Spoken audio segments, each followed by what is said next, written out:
Hello, beautiful souls. This week I'm trying a different approach for the weekly readings. I have one pile each for the first five chakras, and then a sixth pile for the third eye and crown chakra.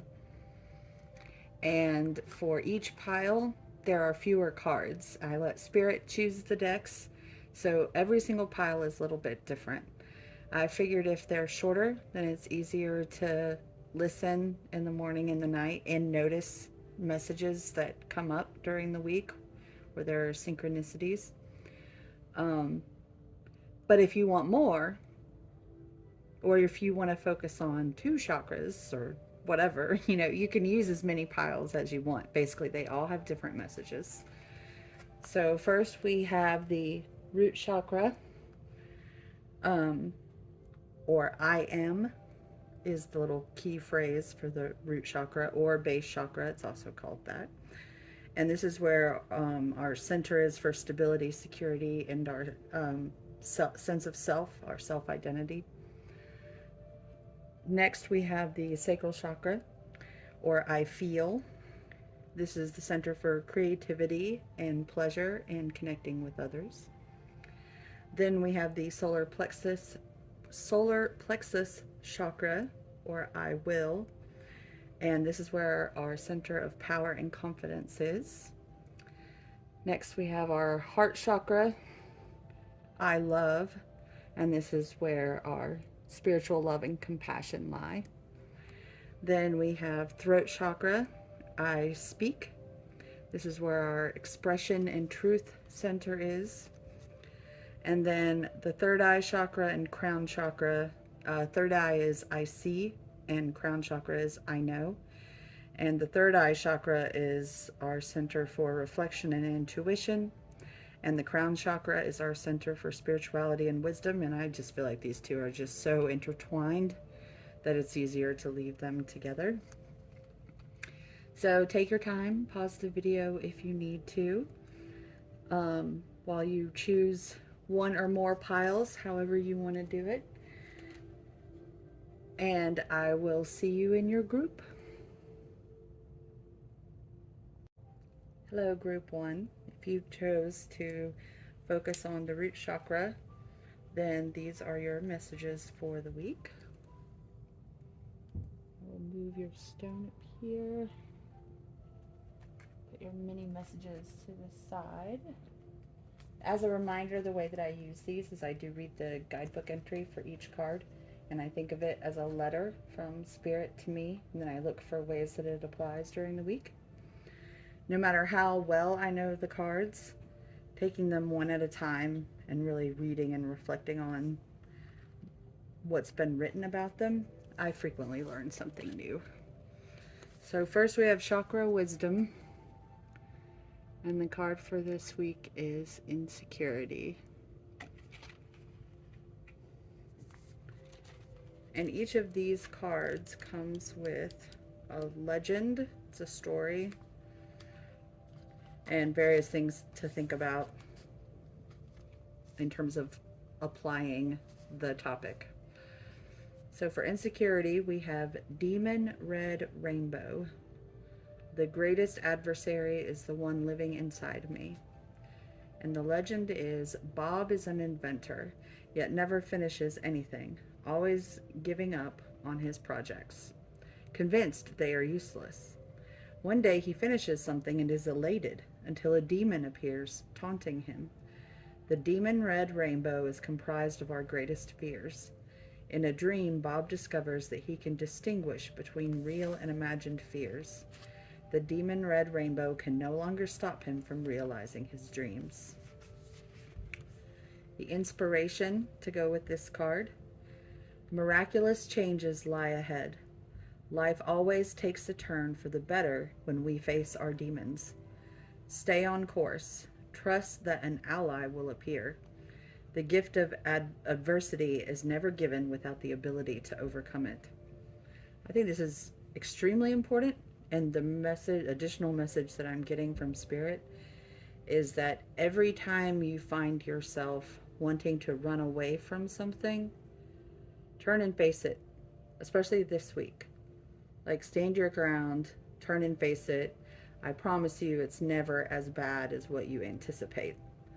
We always think it's like worrying about it is always worse than it turns out to be when we actually deal with it. And spirit's got your back. You're not doing it alone. And when you have the courage to face up to something, you have so much spiritual support for doing something like that, and you will feel so good about yourself afterward. So the question to ask yourself is, do I listen to my fear? How can I tap into my courage? The key ideas are being courageous, facing adversity, finding tremendous power within, undervaluing your contribution. So the key ideas always include positives and negatives. And the key words are freedom, bravery, and success. And then there's a suggested meditation that you can, if this is feeling like a particularly big topic for you. And also look back at the fact that this card is called insecurity. This is where our insecurities come from. When we don't face something that we're afraid of, we stay insecure about it. If you want to eradicate your insecurities, simply face your fears. I mean, you'll be shocked at how much your life changes when you do that, and how much easier it turns out to be than you thought it was going to be. I mean, I'm not saying it's easy. I'm just saying, I mean, I've been through some situations where I had to face fears I didn't want to face, but the universe was like, guess what? It's time. You're going to do it whether you like it or not. Those are the tower moments, right? When the choice of whether or not to face the fear is taken away from us, and we're simply like immersed in it, and there's no choice but to deal with it. Well, it even the things that we think will break us or overwhelm us or drown us in just impossible grief and shame and all the most horrible feelings that there are, it never turns out that way. Like, you end up thinking like, okay, I can live through this. Like, there are actually lessons here. Like, I thought it was all bad. It would, if this happened, it would be all badness. And yet there are good things to find, and there are lessons to find, and the things that are the worst, or that we think will be the worst to go through, turn out to be the things that help us grow the most. I mean, and I know, like, it, no one wants to grow. It sucks. Like, oh, this will strengthen your character. Like, that just makes me cringe when I hear it. But it frees you. Like, there's so much freedom in it. And it's, so I'm not like, oh, you should look forward to tower moments because they'll make you a better person. No, what I'm trying to tell you is it feels better on the other side. Like, it really, really does. And I mean, to not live in a state of insecurity anymore is fantastic. So it's not so much, oh, yay, I'm a stronger, better person. I mean, I'm really tired of things that make me stronger, let me tell you. So please don't think that I'm like, I have no ivory tower. All my towers are gone. They were all destroyed. So I'm not in an ivory tower or any other kind of tower. Um, what I'm trying to reassure you is that it feels better on the other side. If you can face, for one, if you can face your fears on your own, it's probably going to be easier than like if the universe decides that you're going to do it, whether you like it or not. Um, so there's that. And then also, it won't be as bad as you think. And on the other side, you'll feel so much better. So if this is a thing for you, this is a meditation that you might want to try this week.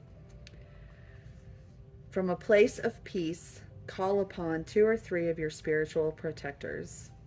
When they appear, express your fears. Allow your protectors to give you strength and assist you in becoming greater than your fears. How do you feel now? So when it says spiritual protectors, that refers to angels, spirit guides, your higher self, the divine, God, whatever works for you. It's just saying whatever you connect with spiritually, connect with it. And try talking out your fears in that very trusted and sacred space. All right. Next, we have Chakra Healing. And for this week, I'm trying to get it in focus without glare. Let me adjust one of my lights here.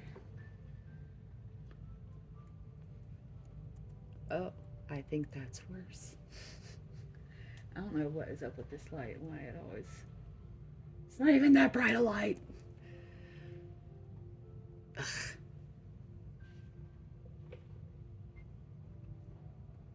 Don't worry, I won't do this forever. I'll give up eventually. Now seems like a good time. This isn't too bad. All right, we'll stick with this. So, grounding.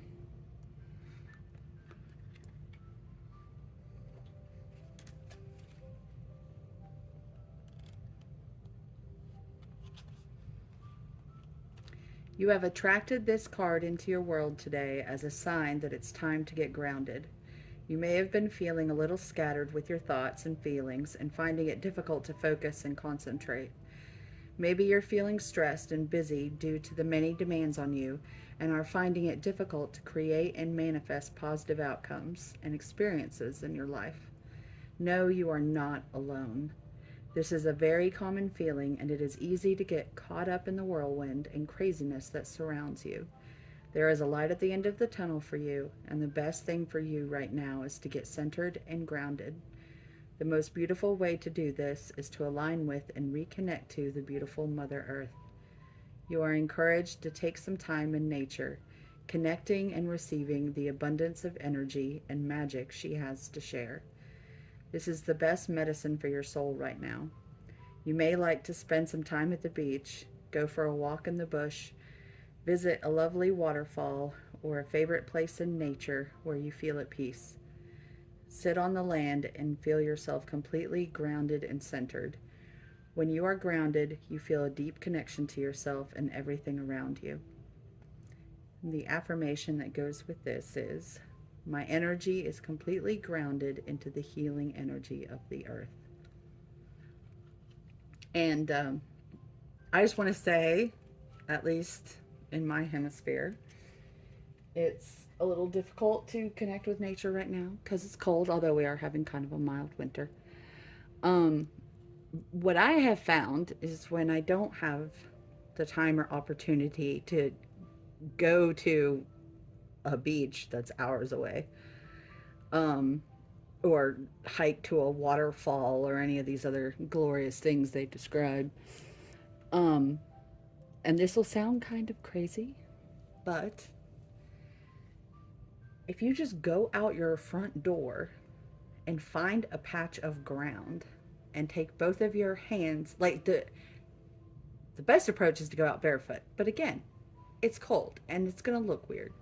And you know, I don't want to have that conversation with the neighbors, to be honest. I don't want anyone calling CPS as I explain my spiritual practice. Anyway, so, but what I have found works is to even just go out and like just put both of my hands like on the dirt. I can pretend I'm looking for something, you know. And this isn't about shame or anything like that.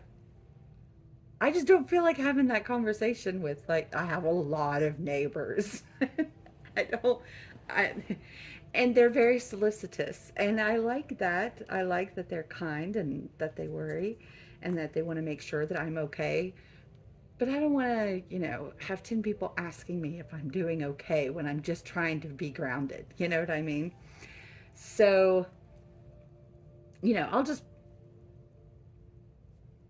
pretend I dropped something if anybody's around or whatever, and just put your hands on the ground and you'll feel the difference. I mean, grounding is a real thing.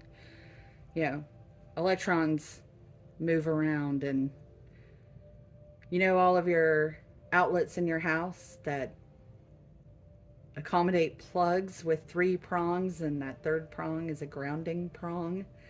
That's running to a wire that's connected to a post that's driven into the earth. Like it's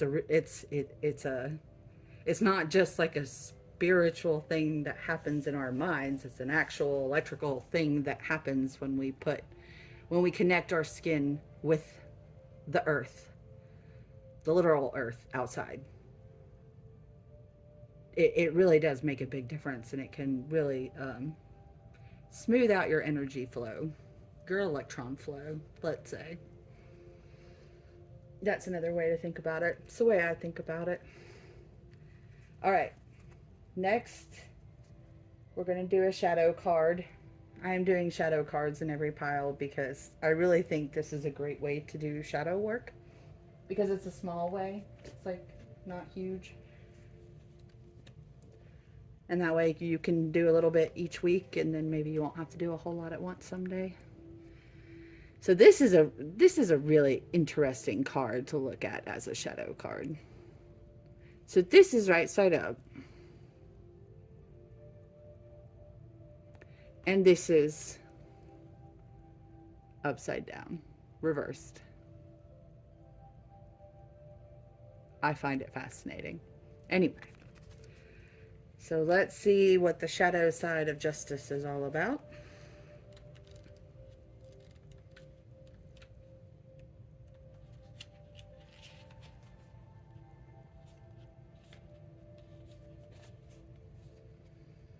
The shadow side is consequences, retribution, karma, injustice and inequity, dishonesty, imbalance, a need to take responsibility for your past actions. Let me see if the description includes anything else.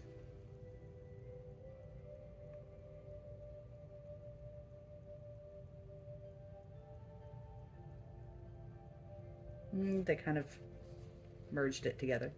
Justice asks you to learn from your past experiences, the good, the bad, and the fugly. Take it all and grow from it. This energy is not about perfection, but about fairness and honesty. It highlights clarity of motivation and intention, and it asks you to be realistic about the cause and effect of your thoughts and actions. Seek to balance your growth with both positivity and shadow, and learn from the many different parts of you. In your current situation, be impartial as you reframe your reality and work to remove any negative emotional charge from the equation. If fear is causing you to act in a way that you aren't proud of, seek a variety of perspectives before judging another person's actions to be good or bad. The only true path ahead of you is not one that is necessarily black or white, but it is always, always one of love. So think about the shadow aspects: consequences, retribution, karma, injustice and inequity, dishonesty, imbalance, a need to take responsibility for your past actions. If you see yourself coming across any of these aspects in your experience or in yourself this week, here's an affirmation that you can use while you try to move to the light side of the Justice card.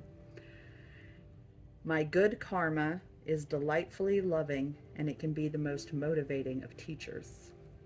So when you're shifting to the light side, you'll be trying to show the characteristics of natural law, balance, karma, truth, wisdom, fairness, cause and effect, integrity, objectivity, perspective, and accountability.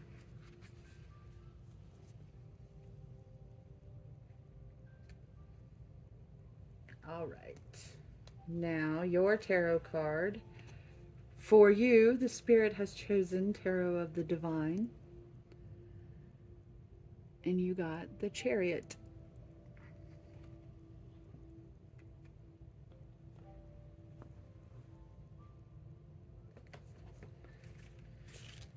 So let's see what we have for the Chariot.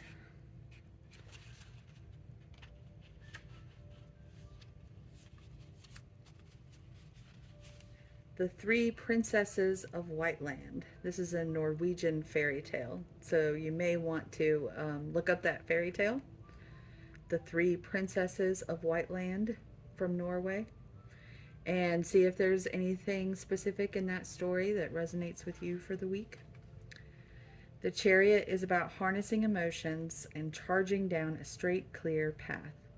Where the prince may have floundered before, he has learned from his mistakes and now blazes forward confidently. I will also need to look up this fairy tale because apparently it's a prince in the picture, even though the name of the fairy tale is The Three Princesses. So I'm curious. I haven't heard of that fairy tale before. And this card is about a journey, perseverance, rushed decisions, vengeance, and victory. So that's something to be aware of this week. Look for the message that Spirit is sending you. And definitely, when you're rushing ahead, keep that shadow card in mind. All right, your first oracle is Starry Beginnings. And you have card number 37, which is Feel and Release.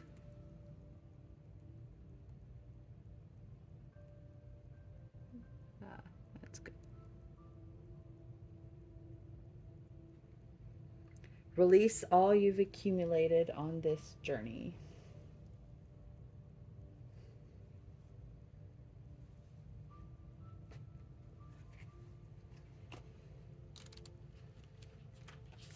We'll see what our letter from Spirit says.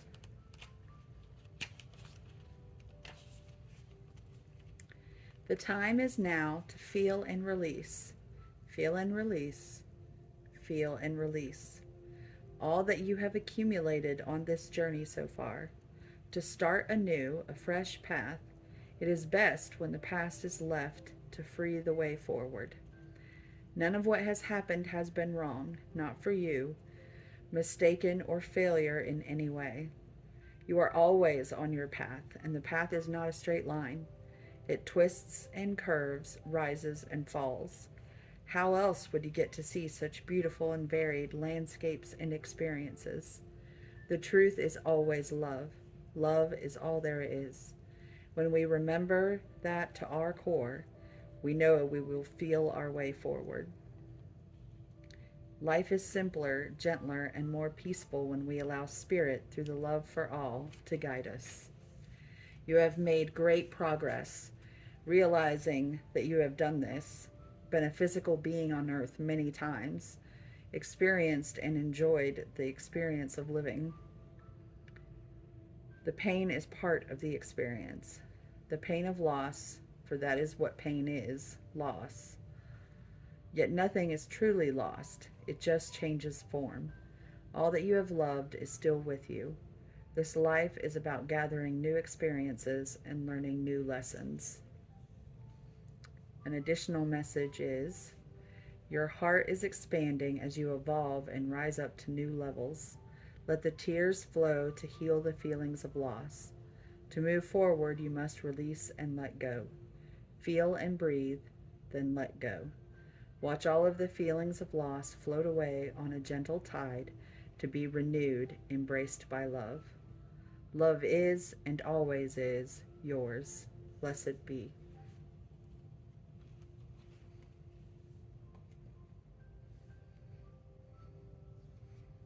Your next oracle is Animal Spirit, and you have the cheetah. The cheetah is good.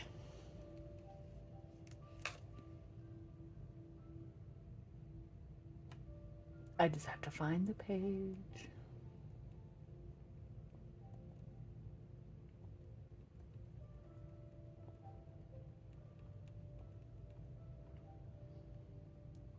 The cheetah represents solar force, action, achievement, and masculine energy. The cheetah is the epitome of the solar forces at work. The sun doesn't shine onto the cheetah. It shines from inside this great creature and expands outward to brighten the universe. The energy within a cheetah personality is palpable to others, and they naturally attract an audience to bear witness to their remarkable achievements. Purpose and passion are the best fuel for a cheetah's forward momentum. So if you're lacking in those areas, reconnect to the why before you start running. Now, I would say this cheetah is, all these cards are working very synergistically, honestly. You've got the cheetah and the chariot, and then this card reminding you to release from past attachments in order to get this forward movement. When the cheetah is in balance, it achieves anything and has boundless energy. When it's out of balance, it's impatient and competitive. So if you're feeling like your inner cheetah is out of balance, to bring it into balance, you should reconnect to your purpose. Our next oracle is the Dow Oracle. This one's kind of fun. This is like kind of a visual I Ching. And you have the turning point, which I think is very interesting given all these forward momentum cards. So let's see what's going on with the turning point, and then we're going to do a little I Ching thing to see if any of the energies in your card are in the process of changing.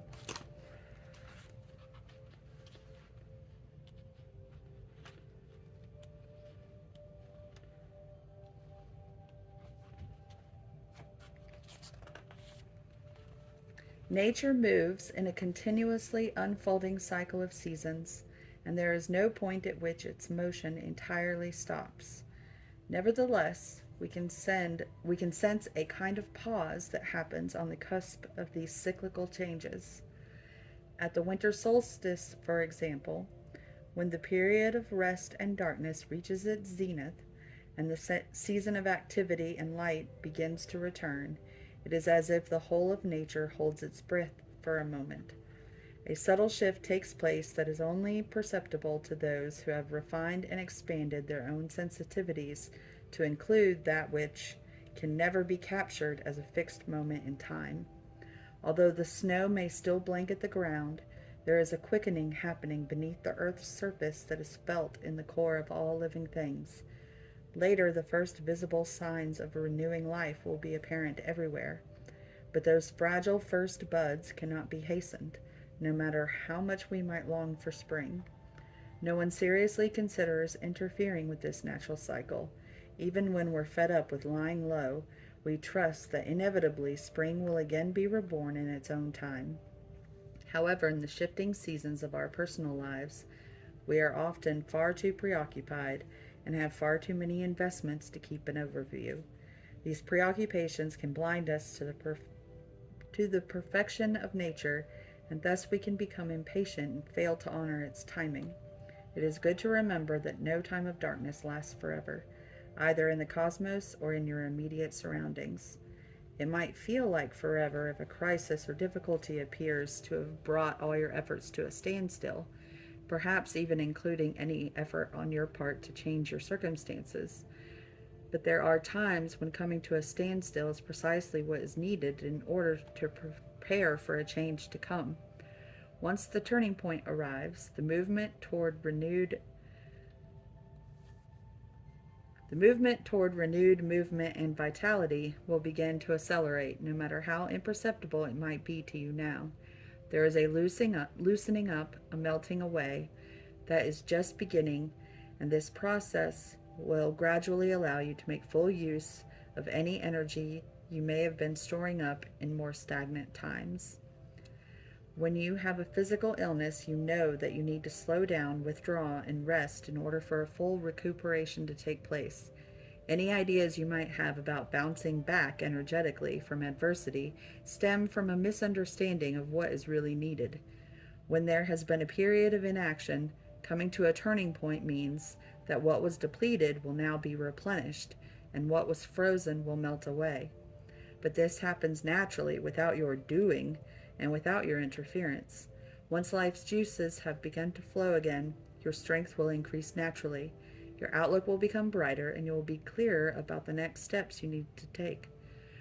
Relaxation and trust are the inner attitudes that will bring the deepest understanding, which is that all is moving flawlessly just as it should. Take care of yourself and the basics in very simple ways. It's the best thing you can do during the major transition that is about to take place. So, to see if any changes are taking place, we actually use, let's see if it'll focus. It really wants to focus down there. There we go. We look at these lines and we actually toss coins to see if they're going to change. So we'll start with the bottom line, which is yang. I'll do it where you can at least kind of see it. I'm not sure how obvious it'll be. I have 3 dimes here. So the bottom line is the yang line. And if we get 3 heads, that means the line is changing. And we did not get 3 heads. And all the rest of the lines are yin lines. So we would need to get 3 tails to see if that line is changing. So for line 2, not changing. Line 3 is changing. So when line 3 is changing, the mind lives in the duality of either or, not in the wholeness of unfolding change. If you seem to be stuck in what-if mode, fretting over the path not taken, imagining that the other alternative would have been better, it's a good indication that the mind is running your show. Slip out of the theater and go jogging, swimming, dancing, for a long walk in the woods, anything physical to get your energy out of your head and into your body. Otherwise, you're in danger of driving yourself nuts and maybe taking a few other people along for the ride. All right. I should have thought about this before, but I'm pulling out my sticky notes so I can write down your changing lines, because it's actually going to give you a new symbol.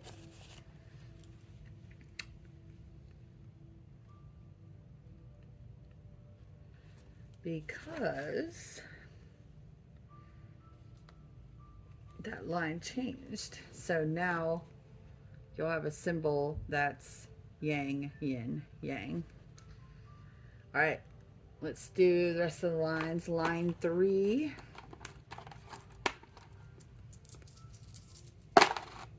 Not changing. Line 4. Not changing. Oh, sorry, that was 4 and 5, not 3 and 4. And line 6. Not changing.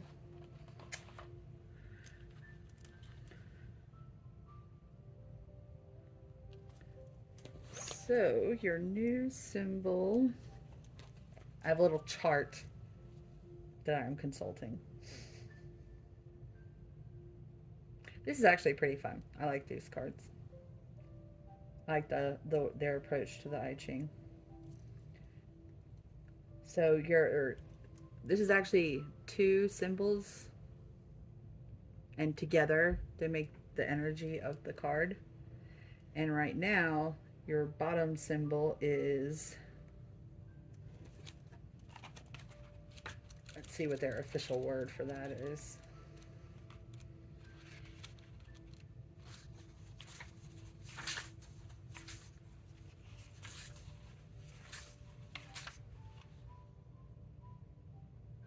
Thunder, or arousing. It's the arousing. That's why this symbol is over here. And then this symbol is the square, which represents the receptive. So the receptive stayed the same, which makes sense because yin energy is receptive, and this is 3 yin lines. So that stayed the same, but your arousing symbol changed into, what is it? The clinging, which is also fire. And that gives you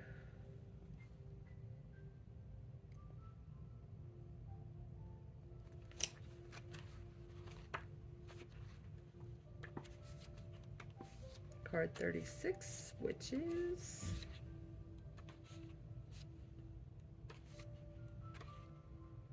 darkening of the light. So, given that you're at turning point, I would say that rather than transitioning from turning point to darkening of the light, what you actually want to do is to transition to, sorry, there's a lot of cross-referencing involved in this approach, but once I get there, it will be really cool. What you would probably rather transition to is progress, which is card 35. And where's 35?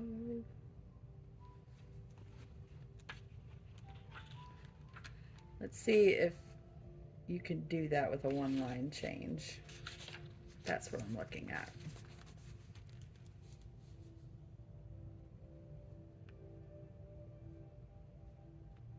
So that is 3. Ooh, you'd have to change a lot.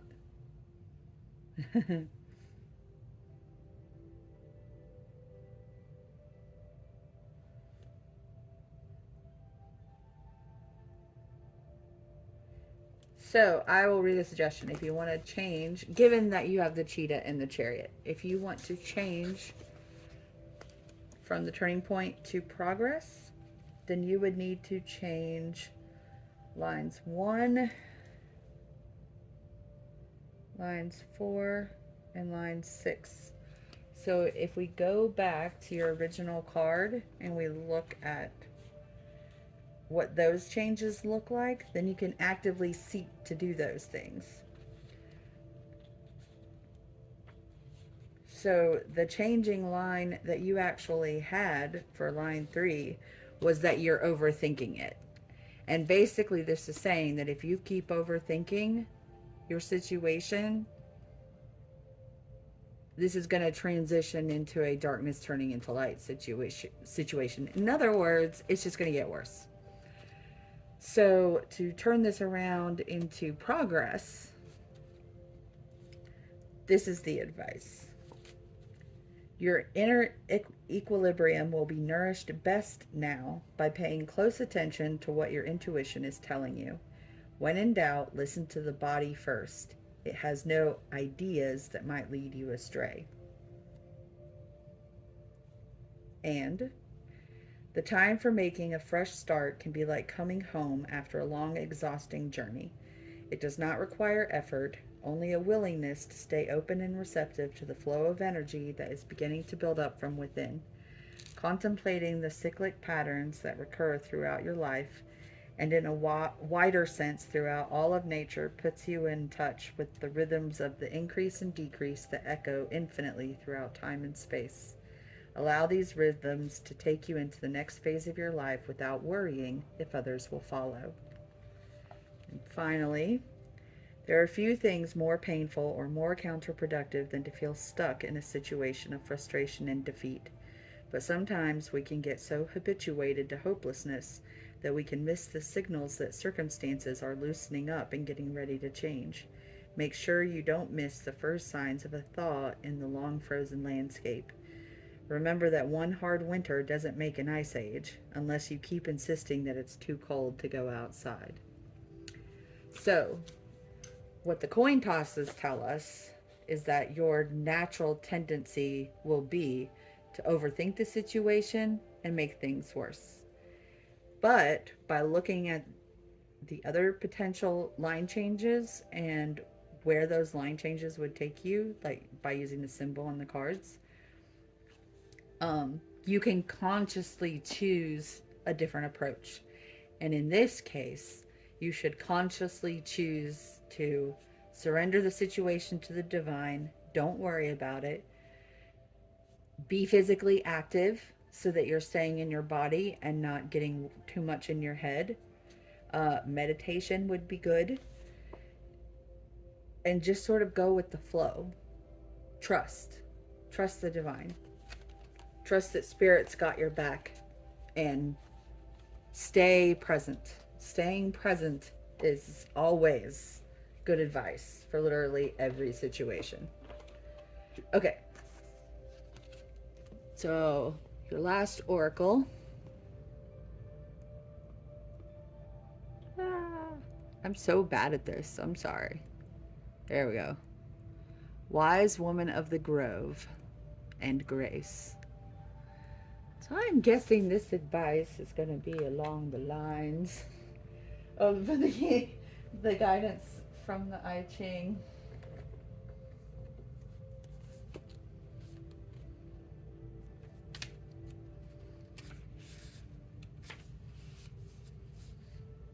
The spirit of the wise woman of the grove says, you can relax and let go. Your path is guided. Spiritual nobility is growing within you. The spirit of grace is softly unfolding in your life. Kindly honor the truth of others, even if you don't agree or if you know better. The Creator knows the truth. Didn't that line up quite beautifully? So fun when those things happen. All right, we'll do your mini messages.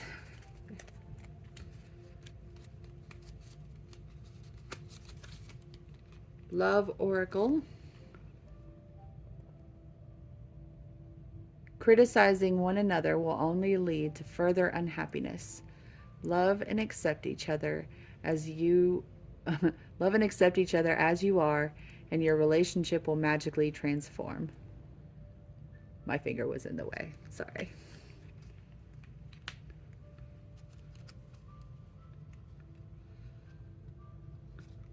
Jealousy.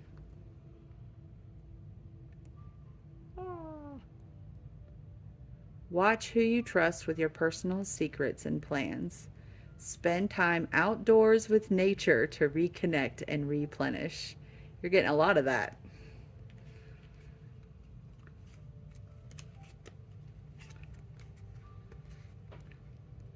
Frustration. Your frustration is not a wasted energy if it is channeled positively to create a better outcome for yourself. Embrace frustration and work with it, not against it. So this also kind of goes with that message of not getting too much in your head about a thing and just sort of letting it go. Celebration. Celebrate your achievements. You truly are a gift to the universe. And finally, we have one more root chakra card. Security. To feel more secure, deepen your connection with nature. Well, that just comes full circle, doesn't it? We started off with insecurity. We got all this advice about connecting to nature so that you're not too in your head and making some situation worse so that you can move forward. And then you get to feel more secure, deepen your connection with nature. So it also has garnet listed here. So if you have anything with garnet in it, the stone garnet, then you may want to wear that this week because it's a recommendation. These cards come with recommended stones for enhancing a particular aspect of your vibration. All right. That's it, group one. Remember, you have a beautiful and perfect soul. I love all of you. If you find ways that any of this speaks to you for the week, please tell me your story in the comment section. I love hearing people's stories. And I'll have a new set of messages for you next week. Bye.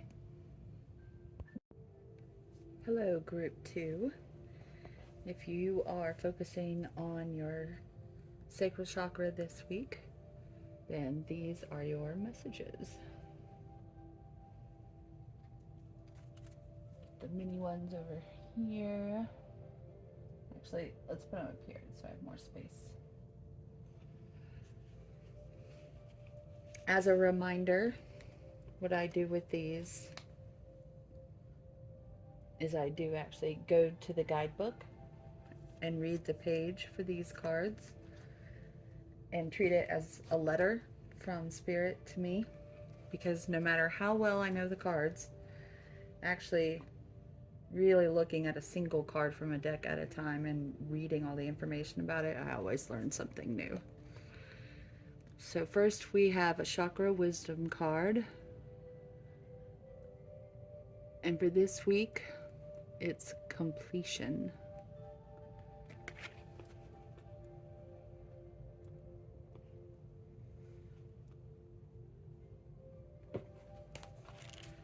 So let's see what our letter is. These cards are interesting. Each one has a legend, a story that comes with it, and then different ways to apply the topic. Completion, final sunset. Let me move before I start hitting the camera. Okay. Final sunset. A life comes to a spectacular close. The legend.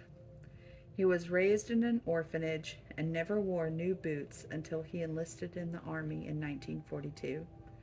By the end of the war, he was a decorated veteran and had survived what many of his brothers had not. Later, he became an actor. He was well loved, but history will remember him as a war hero. When he was finally laid to rest, Goddess smiled upon him as she received him into the heavens.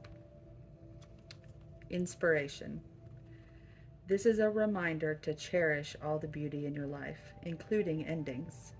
Reflect upon your part in history and discover what you value most.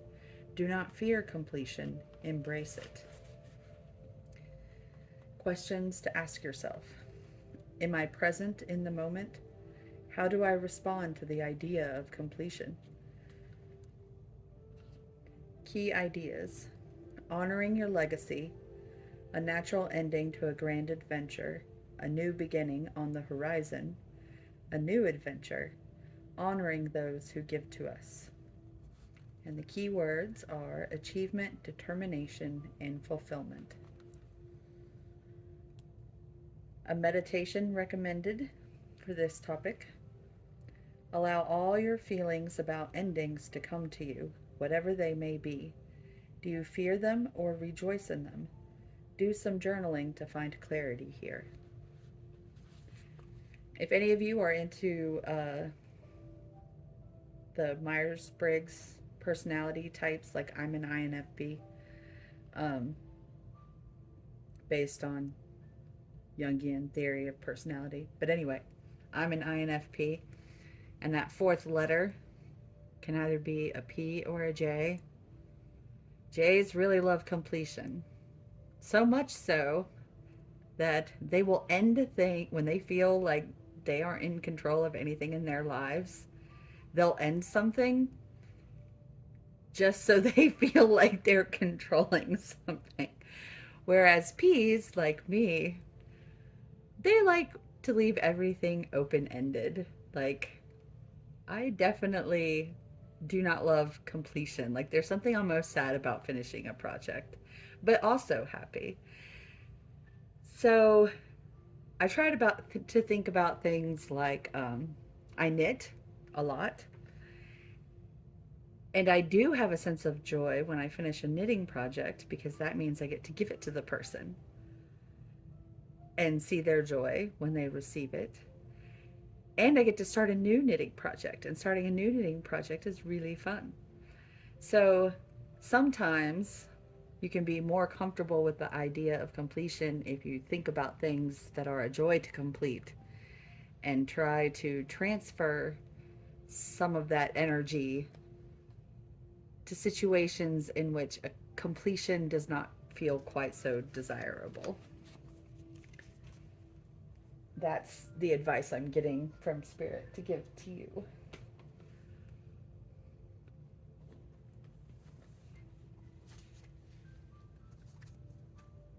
Next, we have another chakra card. Wow, this is synchronistic. uh, Rebirth. You have a butterfly here.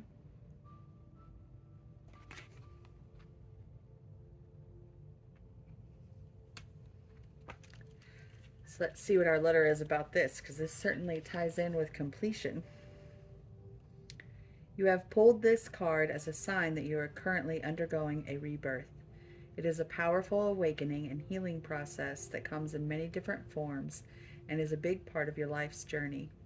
Everything has a divine timing. Nothing lasts forever. Things have a beginning and an end. A divine knowing when it's time to move, create, and time to be still. Something in your life is ending and something very positive is awakening within you. It's time to let go of anything that is not supporting you or serving you at this point as you open and receive new energies that are being offered. Moving beyond your comfort zone and into a new sphere of opportunity can be uncomfortable, challenging, or painful. But remember that you are guided and supported by the light of your soul and the universe, which brings positive change and experiences.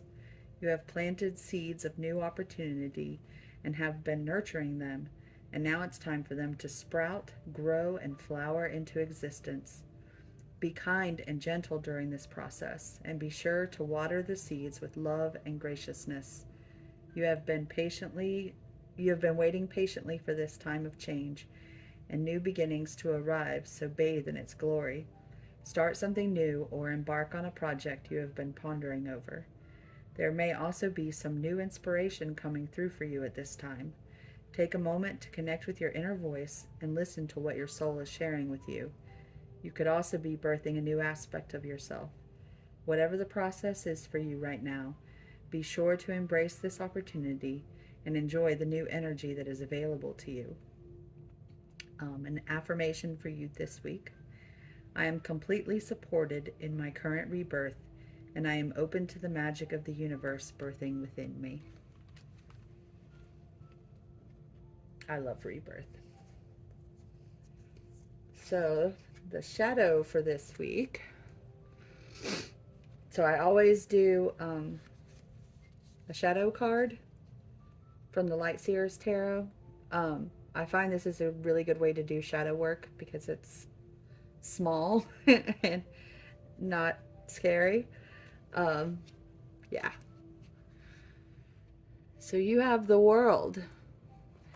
Here's the card right side up if you want to see. It's always kind of interesting to me to see the difference in the imagery when you turn it upside down.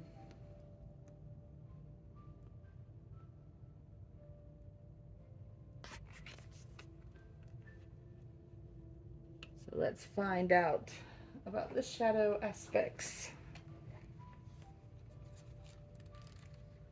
So first I'll read about the card in general. The world brings one of the most positive and abundant messages in the tarot. Congratulations, you've come so far. A large project or period in your life is coming to a successful conclusion, and it's time to revel in the sweet afterglow of your success. If you're not quite there yet, take this card as a sign that you're on the right path. Consciously step into the world's ascension energy and welcome this beautiful shift as your inner spiritual landscape merges with your outer reality. As you reach this stage of fruition, remain focused. Don't slacken your resolve as you glimpse the magic at the end of the long journey because it's time to follow through with your final steps and complete the cycle. Even in shadow, the world is a positive card that signals bliss and happy endings with oodles of positive energy on the way. So the shadow aspects of the card are taking shortcuts, a need for closure, a need to follow through, staying focused in order to complete an unfinished task, a delay in plans, and unmet dreams. So if you find yourself confronting any of those topics this week, think about it, like be conscious about it, like, oh, this is what's happening right now. And then try to shift if your energy, if you can, to the light side. And the keywords for the light side of the card are completion, joy, wholeness, achievement, happy endings, abundance, success, new levels of consciousness, literally traveling the world. And an affirmation that may help you with this: I accept this gift of completion, completion, and I ascend to new levels of awareness and wholeness, rebirth.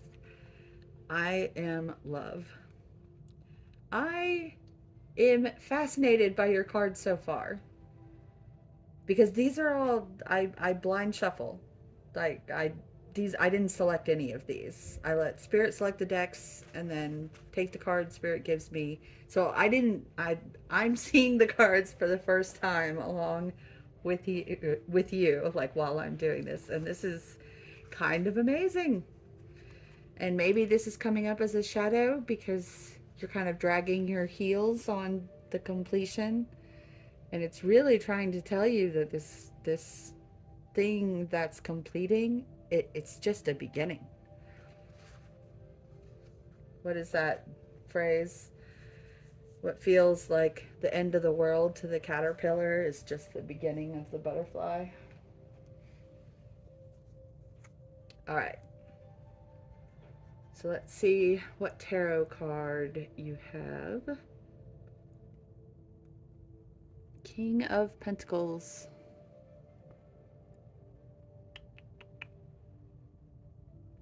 Let's see if I can catch the embossing. This is when I actually need the glare, and I kind of was a little too successful in getting rid of it. You can kind of see it right there. See the embossing on the Saturn symbol, and then there's also embossing on the Saturn. So Saturn energy definitely being highlighted. Let's see what it has to say for us. What I like about the Quantum Tarot is that it always gives you questions to ask yourself.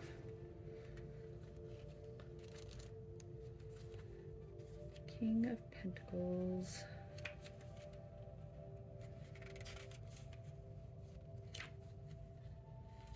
And the King of Pentacles is Saturn, of course.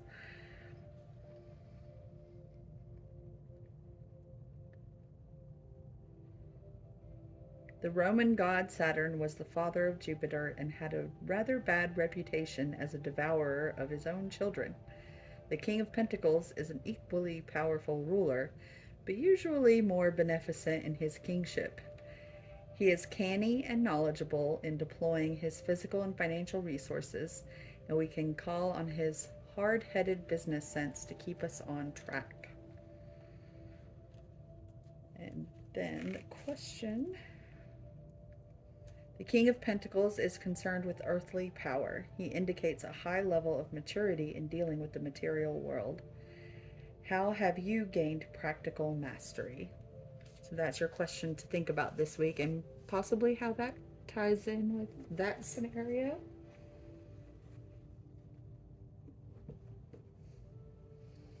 So your first oracle card. Ooh, yep, this goes. Igniting courage. I am strong, valiant, and courageous.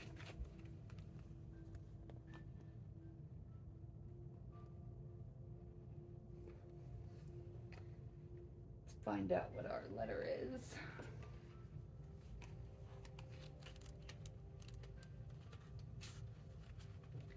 Move forward fearlessly. Gather your inner forces and take a risk.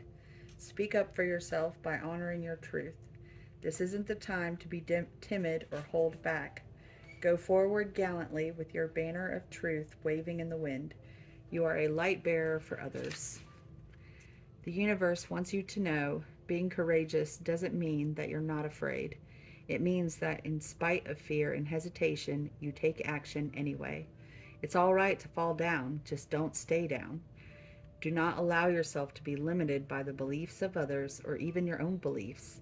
Face your fears. Go beyond the boundaries of your self-imposed barriers. Live passionately and boldly. Questions to ask yourself. What could this card represent about my own fears? How can I overcome fear and step into courage? What is the ultimate outcome if I conquer my hesitations? Yeah, that goes. Let's see what we have next. Ooh.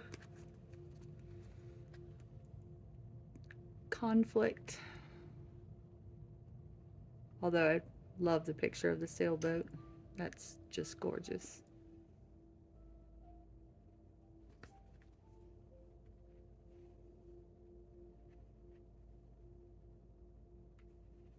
And that is the Four of Events.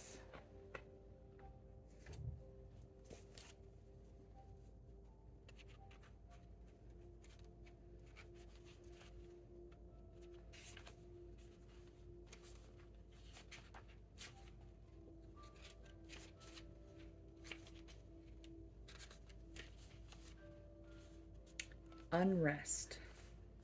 A boat is being tossed around on a stormy sea, and a sailor is trying to keep it afloat. This represents an upcoming situation or one you're going through at this time. It may come in the form of a conflict with another person, which may manifest in ongoing agitation or even open hostilities. This could also signify someone in your life who is thoughtless or dismissive of you. Whether it's a friend, a family member, or a coworker, it's very unsettling and you're not sure how to resolve it. Is there a difficult situation going on in your daily life? Perhaps your workload has increased to stressful levels. Perhaps a family member is ill or acting out. You're lost at sea in the middle of a storm you can't control, and high emotions are tossing you around. You may have to step outside the maelstrom to regain tranquility in your life.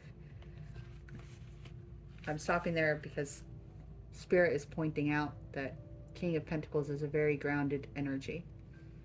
And that's why this card is here. So this is the advice to handle all of this by staying grounded and practical.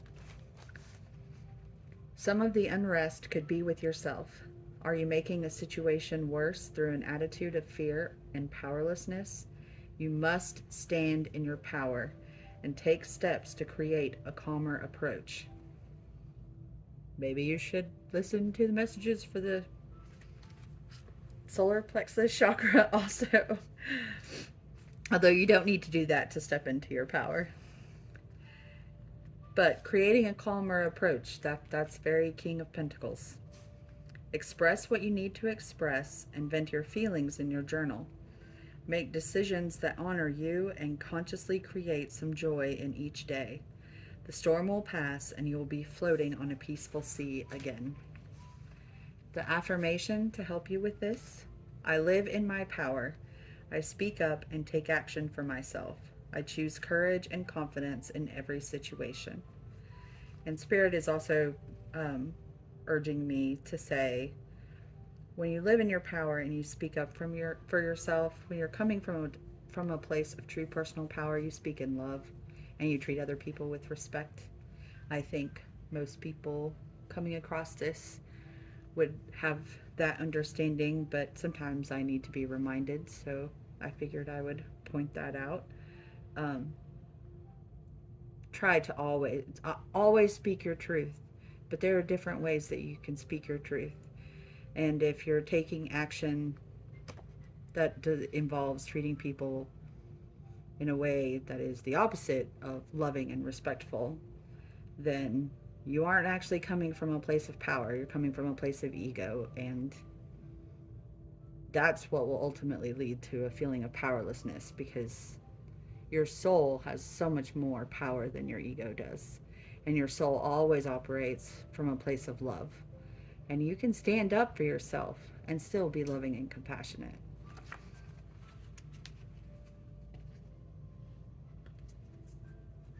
Your next oracle card, the lesson of growth.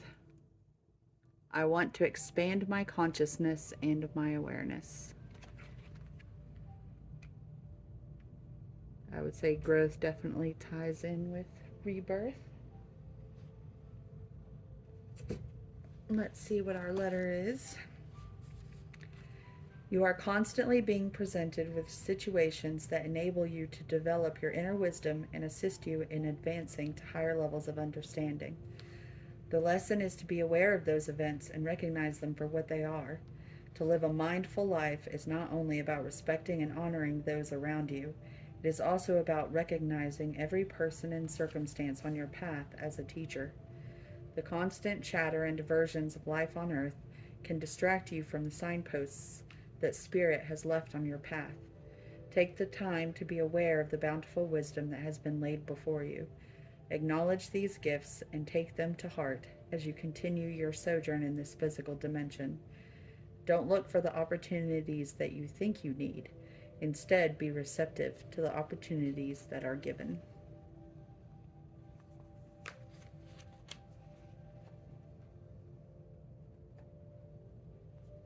Our last oracle, Water Spirit, manifesting dreams.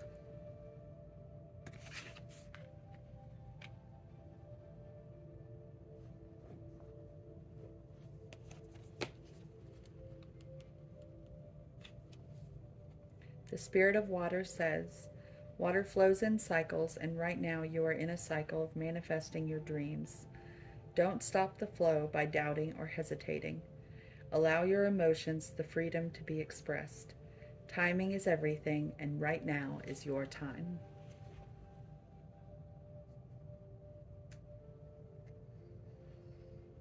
And we'll end with our mini messages.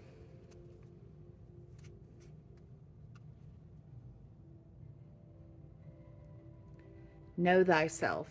It is the most important task you have.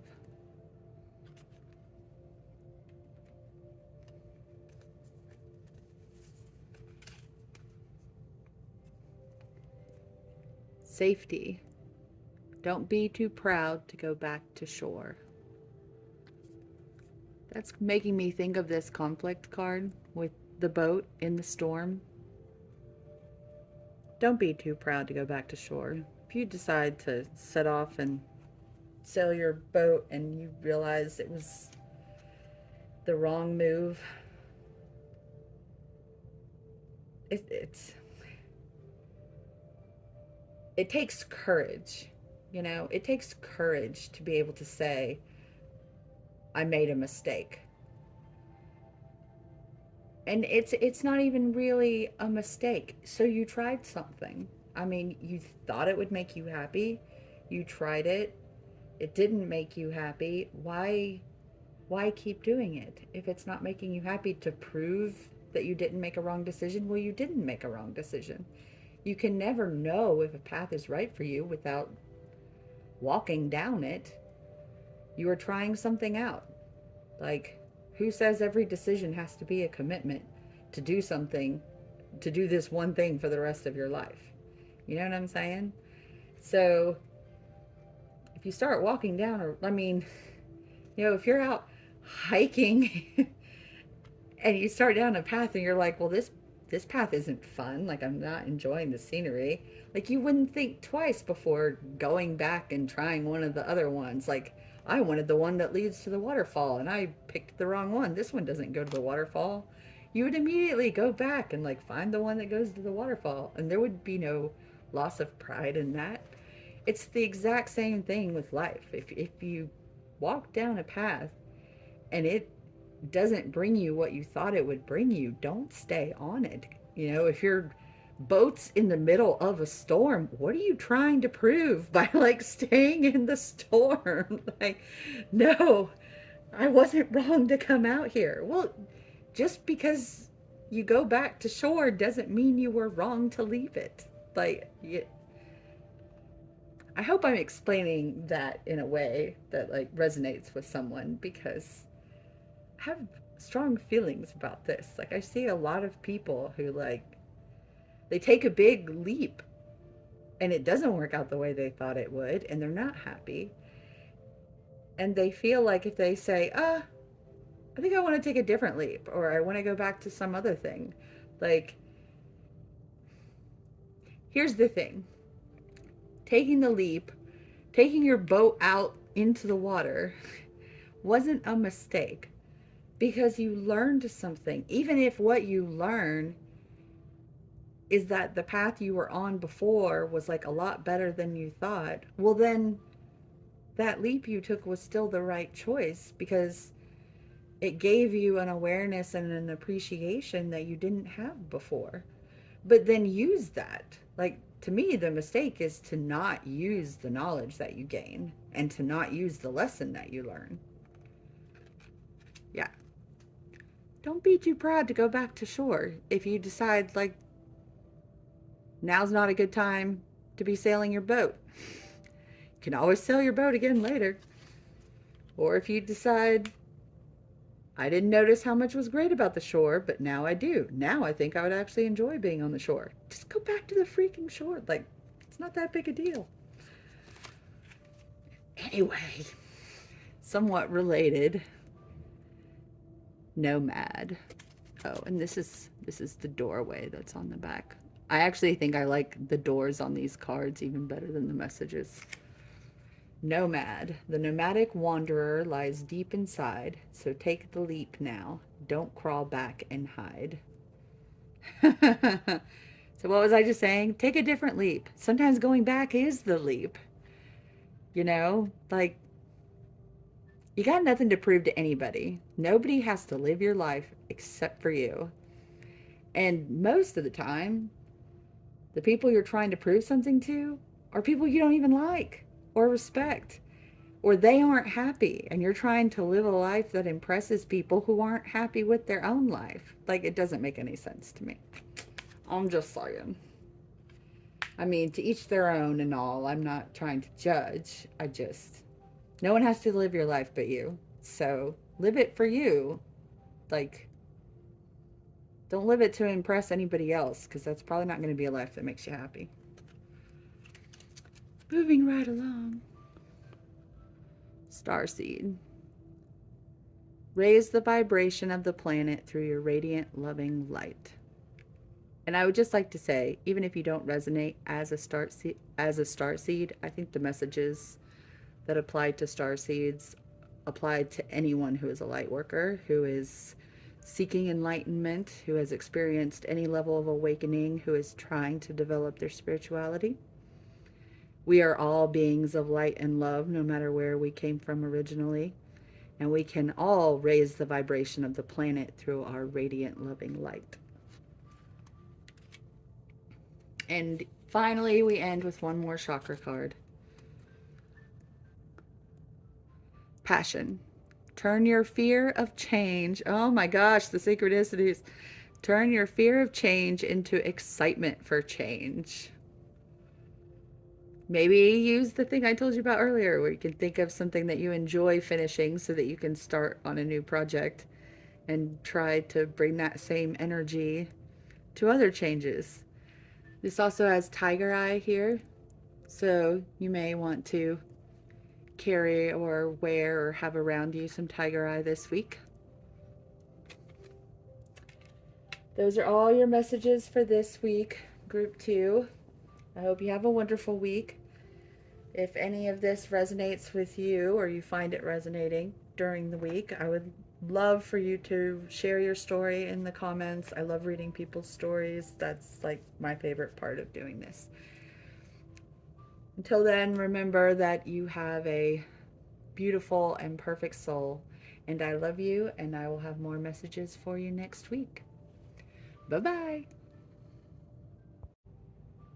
Hello, group 3. If you chose the solar plexus chakra to focus on this week, then these are your messages.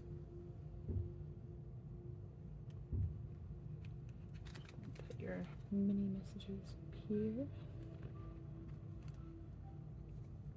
As a reminder about how I do this, I do read the pages in the guidebooks and consider them to be letters from Spirit to me for the week. I find that no matter how well I know the cards, focusing on one card from a deck at a time and actually reading the information about it, I always learn something new. So first we have a Chakra Wisdom card.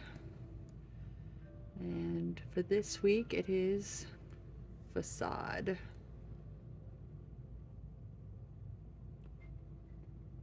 I have it over to the side because I'm avoiding glare.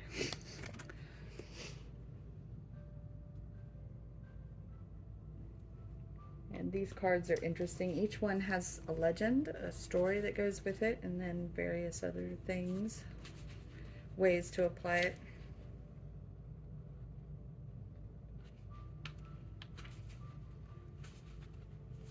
Facade. Bronze God.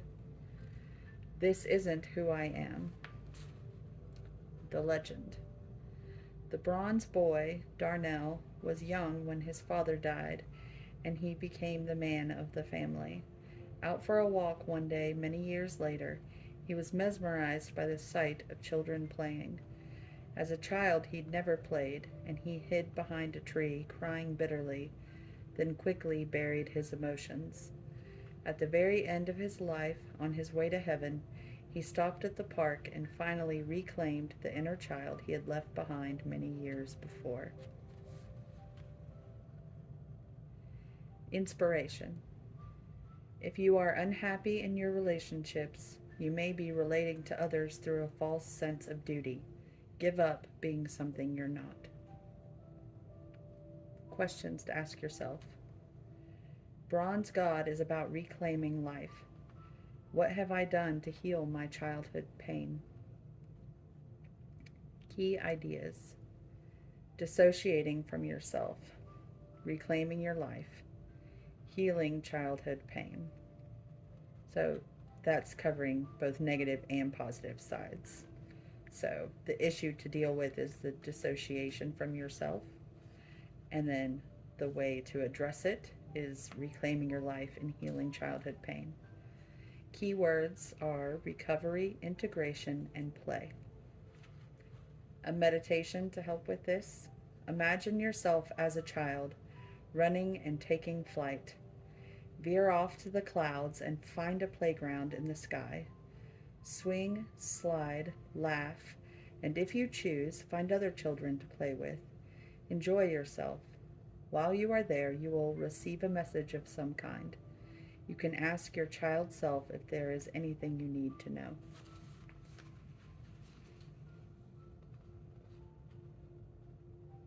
I find that very interesting, and it makes sense that we would develop facades as a way of coping with childhood pain that we haven't processed through. So that may come up for you this week. Oh, this is nice. Personal power.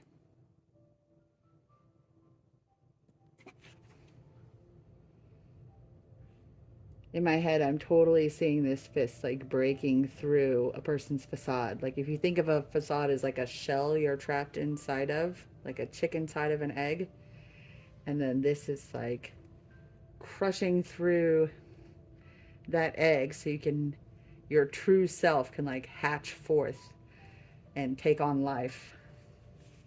That's the imagery that Spirit is giving me. That's beautiful. Oh my goodness. I love that. Sorry, I got chills. Oh, I really like this.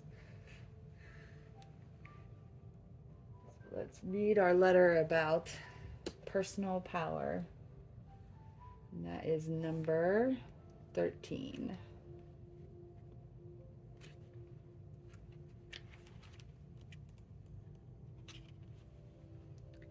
You have called upon this card today because it's time to step fully into your power. We are living a truly exciting time here on Earth, and we are all encouraged and invited to live more from a place of empowerment. Over time, we have learned to hand over our power to other people and situations, which has created imbalance and inequality. Sometimes we feel like other people know what's best for us in the situation at hand, and due to a lack of self-love and honor, we give our power over to them. It is now time to connect to your own wisdom, love, and personal power. Everything you require is within you. Now it is time to look within and listen to that loving wisdom and your own divine guidance. It's time to connect with your soul. At times, power can be misunderstood as a negative or controlling expression that comes from the ego. However, the power we are talking about here is love and comes from a place deep within our heart and soul. Have you been handing your power over to others? Now is the time for you to reel it back in. It is time to make your own decisions and choices and allow the power of your soul to shine through to create and manifest your heart's desire. Connecting with your personal power will bring an abundance of opportunity and magic to your life. The power of the universe is surging through you at all times. Harness this power and enhance your life and well-being. Know you are supported fully by your higher self and the universe in this powerful and exciting transition. The affirmation is, I am empowered. And I have to say that I have learned from personal experience that nothing makes you feel more powerful than getting rid of this. Because when you know your higher self, you know your soul, and you let that live out of you instead of worrying about what other people want you to be, nothing feels more powerful than that. Because then nobody can hold anything over your head, because you're out there. Like, you don't have to worry about someone exposing you or making you look bad. I mean, when you know your soul and you live it, it's powerful.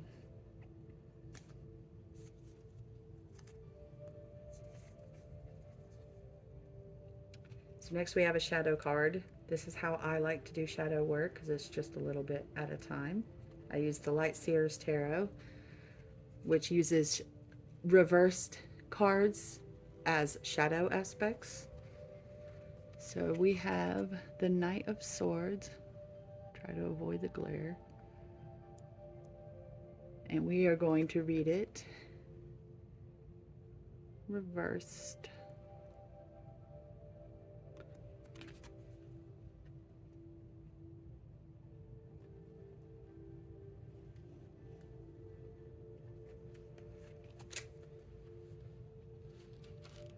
So I'll read the general meaning first.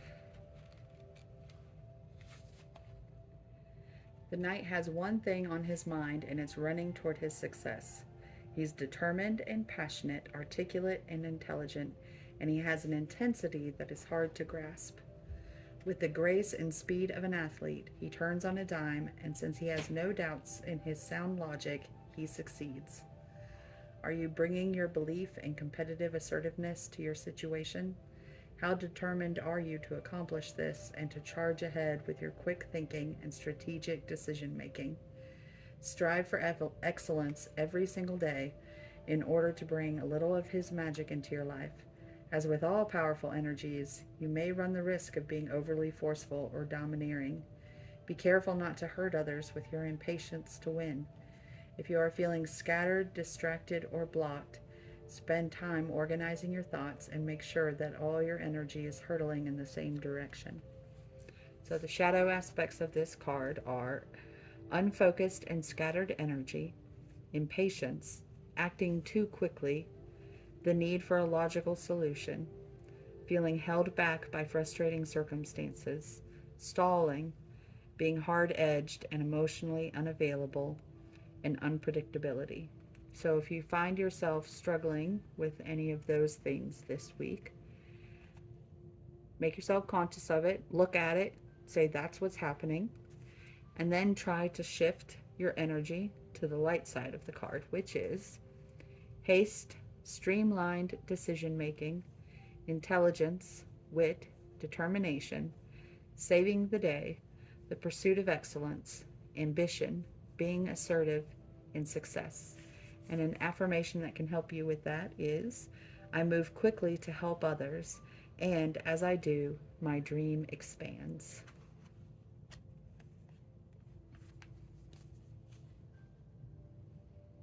So that kind of ends up addressing a positive way to apply this personal power. Next, your tarot card this week is from the Osho Zen Tarot, and you have Beyond Illusion. And this is the equivalent of the Judgment card. So this is all about awakening. And awakening leads to stepping into your true personal power and having the strength to destroy this.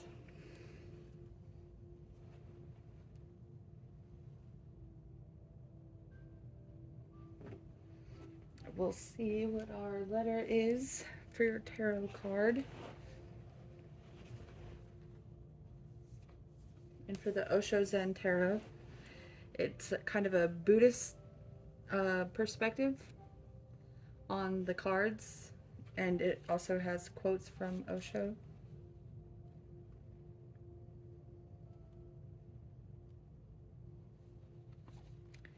The butterfly in this card represents the outer, that which is constantly moving, and that which is not real but an illusion. I'm going to hold it up while I read it.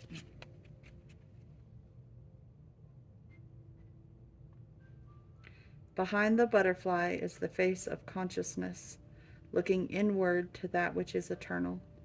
The space between the two eyes has opened, revealing the lotus of spiritual unfoldment and the rising sun of awareness. Through the rising of the inner sun, meditation is born.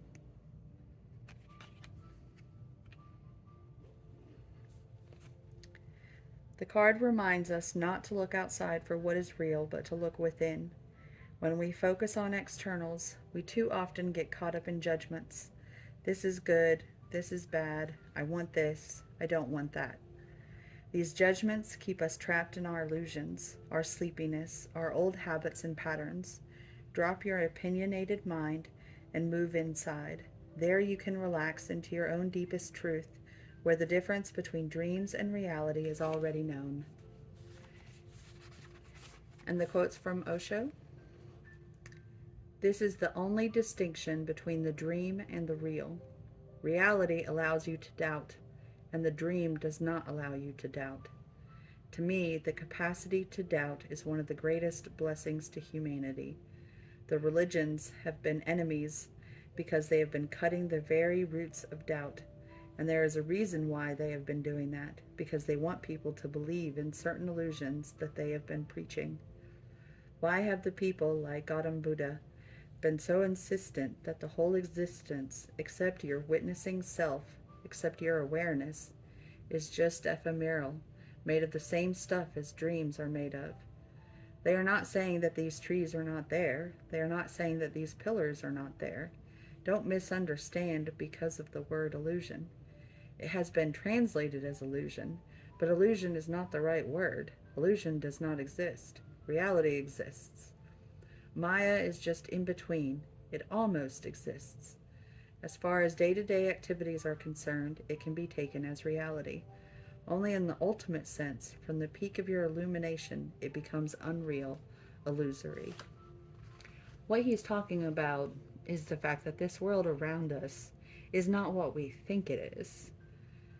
It doesn't mean as much as we think it means. Like, there is so much more to existence. It's just an incarnation. This is just a school that our soul goes to for a little while. And we put all this meaning into things that don't actually mean what we think and aren't as important as we think they are. That's what's meant by illusion, and this world being an illusion. It's not, I mean, obviously all this stuff is here. I can touch it. It exists. Nobody's trying to say it doesn't exist. We're just trying to say it doesn't mean what you think it means. It doesn't carry as much value as you think it does. It doesn't have as much importance as you think it does. that there's a whole other, like, this is like, this is temporary. It's brief. It's not where we spend most of our eternal existence. You know, this is a blip. And when we're back in the spirit world, we'll look back and be like, oh my gosh, I did it again. Like, I got so, like, sucked in. I can't believe it. Anyway, that's what it's talking about with illusion. Like, and from the Buddhist perspective, it's a reference to samsara, that we continue incarnating until we reach awakening and enlightenment. And enlightenment is defined as the recognition that none of this is actually meaningful. Yeah, okay, it exists. In that sense, it's real. It's not actually meaningful, though. What's inside of us is what's meaningful. That doesn't mean we can't have fun while we're here. I just want to say that. I mean, I'll be the first to, like, buy a sailboat when I have enough money and, like, go see amazing things with people I love. But for me, it's about the experience. It's not about the stuff. But one of the reasons why we come to Earth is to enjoy the Earth, and there's nothing wrong with that. You know, the sole purpose for most of us is not to live a monastic existence. So please don't think that I'm trying to say that you shouldn't enjoy the pleasures of the world, because of course you should. I do, and I intend to continue doing so in the future. Like, that's what I'm saying, is that when you see it for what it is, and when you're in alignment with your soul and its purpose, and you're living life that way, it actually makes everything a lot more fun. I mean, since I've started living that way, I mean, just there is so much more joy in everything that I do. So, by all means, the world is to be enjoyed. There's just a more successful path toward enjoying it. Okay. Next, we have inspire passion. Passion's good. I like passion.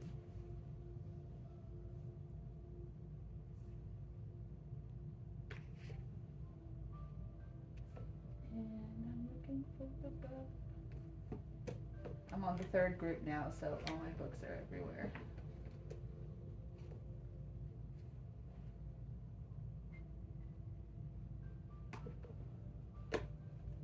Okay, but really, there it is.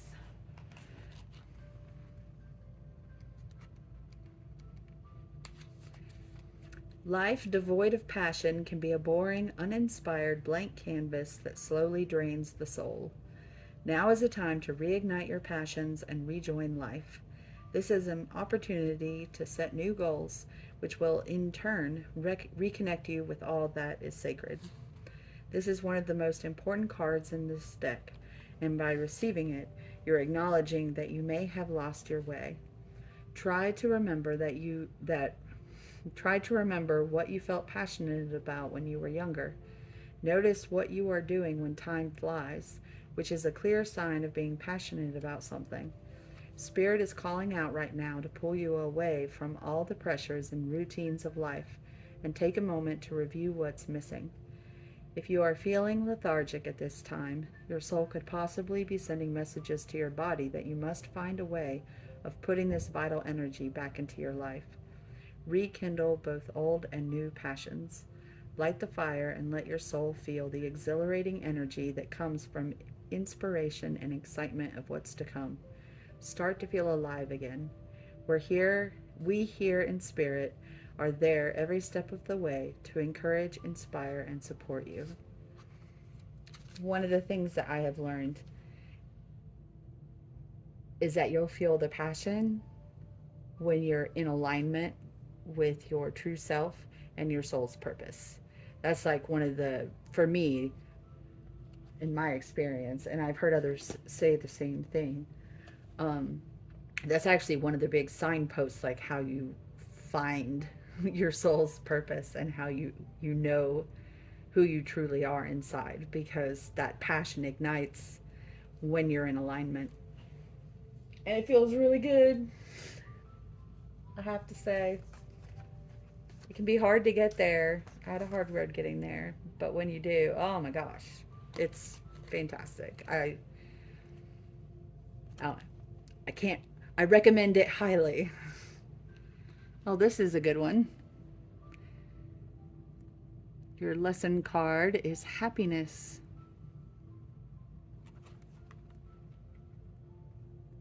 I can definitely see how all your cards are tying together.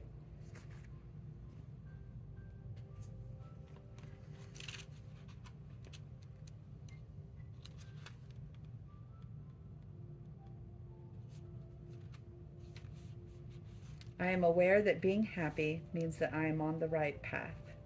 So this is exactly what I was just talking about.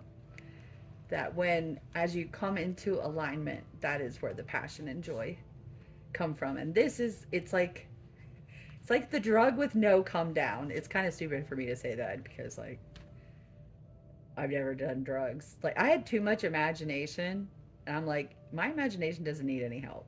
Like I was a little bit afraid, like to see what crazy things my mind would come up with if I introduced chemical enhancements.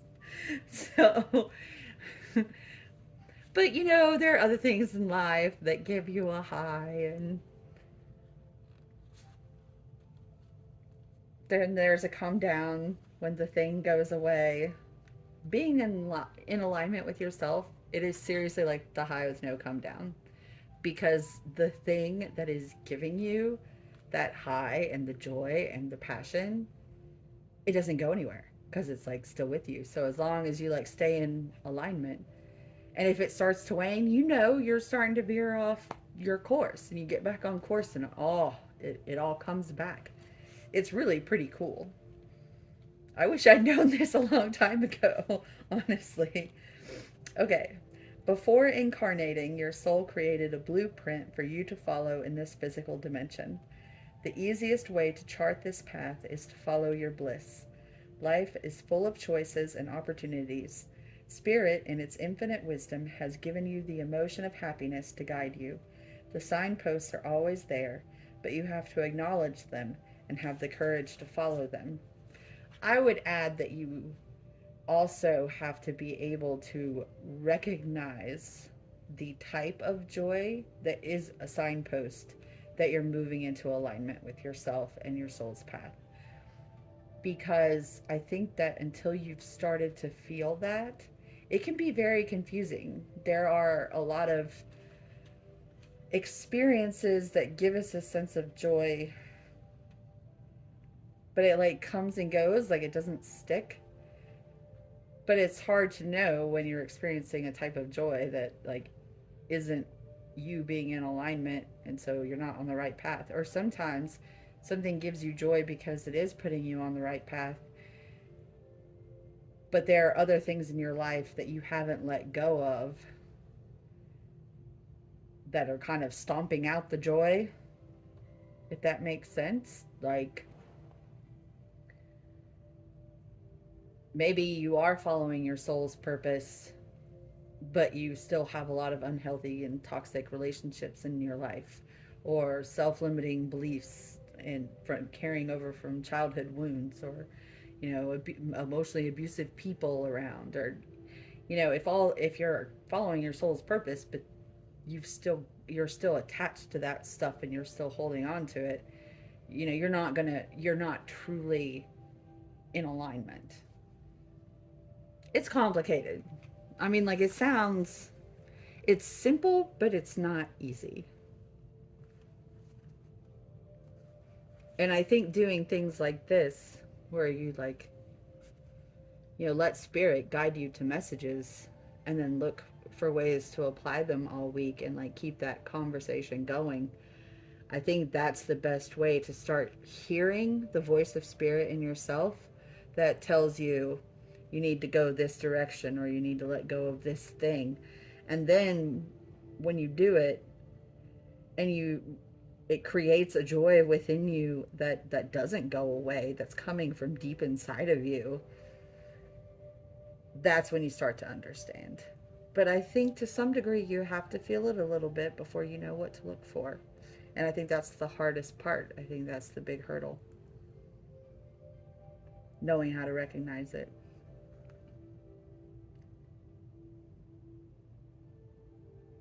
Especially if you've never felt it before. And I think that is the case for people who have like a constant self-limiting belief dialogue going in their head, like where it's just very low self-esteem and insecurities and whatnot. It kind of drowns everything else out. And I think for those people, it takes a lot more courage, and they are to be how no matter how long it takes them to make the leap into awakening. Once they do, they're the most courageous of all of us.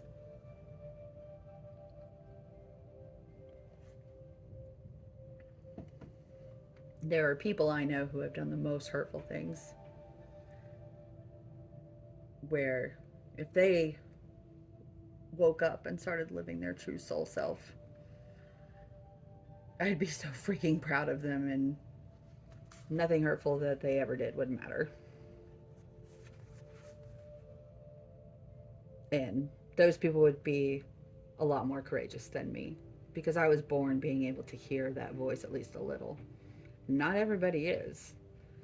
And to start from zero when you don't even know what you're looking for or what it's supposed to feel like when you're on the right track, that's a hard road to hoe. As you hold this card, do you feel, as you pretend to hold this card, as you look at this card, do you feel that you are living a life of happiness? In what areas is it lacking? It may be time to be truthful with your soul self. Listen to its language and intuit if there is someone or a scenario holding you back from experiencing complete happiness. Even though it may be painful to admit, you need to be completely truthful. Be mindful of how happiness will affect every aspect of your life on your path. Also, intuit if there is someone else in your life who needs to be brought into the awareness of happiness. This is important to recognize as well. Others will want to learn from you, and whether you admit it or not, you can be their teacher. When you are filled with love and compassion, not only do you bring happiness into your life, but you lead others by example. Be the light. Your next oracle is the Dow Oracle. And this is pretty cool. This is like a visual I Ching.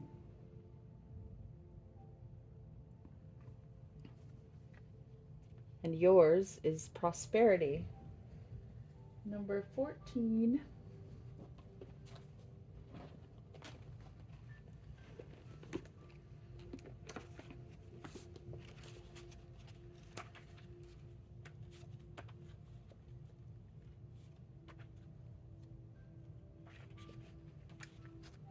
Wealth comes with the responsibility to respect it as a valuable resource and to use it wisely.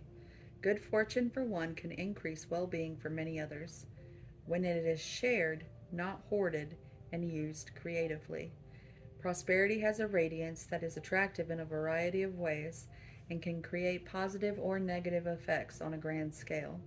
Its influence can be nourishing, supportive, and intelligent, or, on the other hand, self absorbed, self indulgent, and small minded.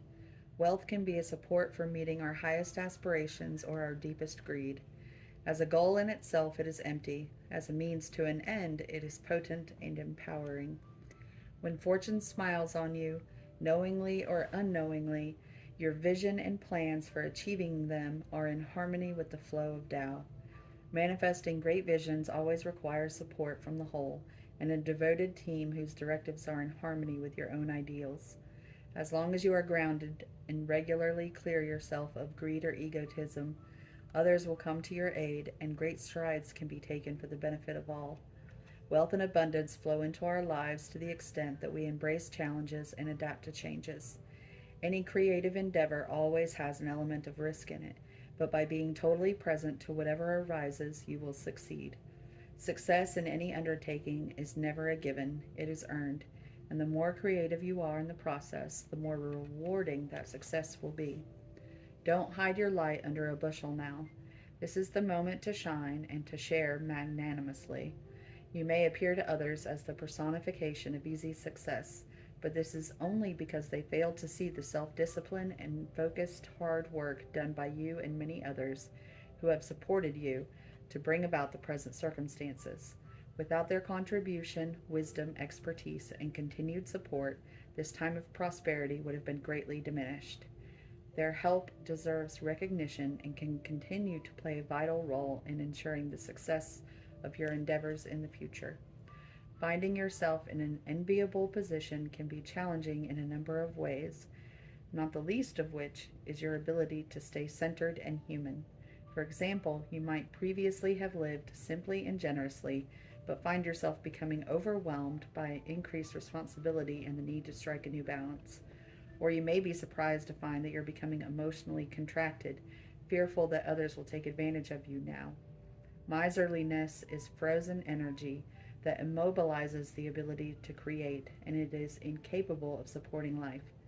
Whatever your circumstances, it is wise to remember always that what appears to be yours today is in fact on loan from existence, and sooner or later will be reclaimed.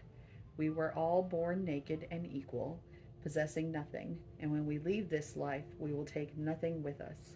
In the meantime, receive prosperity with gratitude when it comes and use its golden favors wisely. So the cool thing about this deck is it has a way to, there's an I Ching approach basically. So you see these symbols, they correspond. Let me find my chart that I'm going to need. So these lines correspond with these symbols. So and you read from bottom to top. This bottom symbol represented by the circle, this is the creative. And this top symbol here is the clinging, also fire. It's the fire symbol. So what you do, the idea is to find out if any of these lines are changing. So a solid line is a yang line, and a dotted line, I guess. Broken line, I think is what they call it. Broken line is yin energy. So what we do is we toss 3 coins for each line. 3 tails is, if we get, sorry. So for instance, I'll go ahead and do line 1. I have coins over here. I don't think they're going to show up on camera. No, they're not. I'm tossing them in this box. There we go. Okay. So for the bottom line, if we get 3 heads, then that means that it's a changing line. And we did not.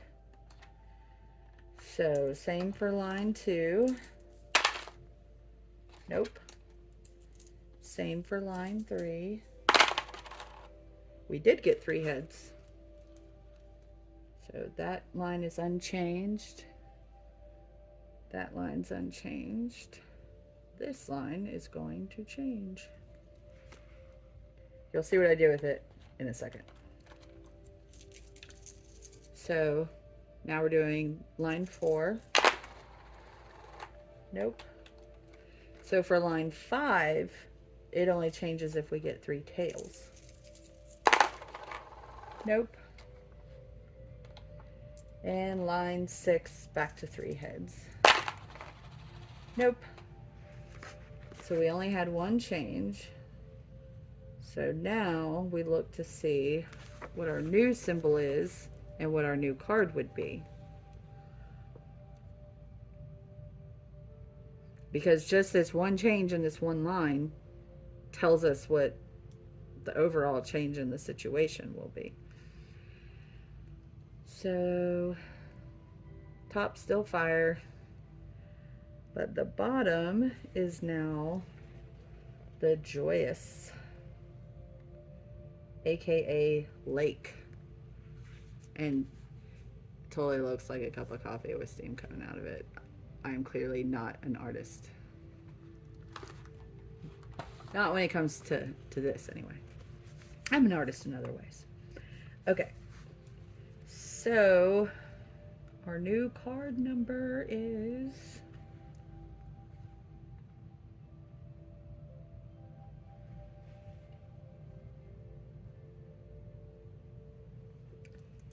38.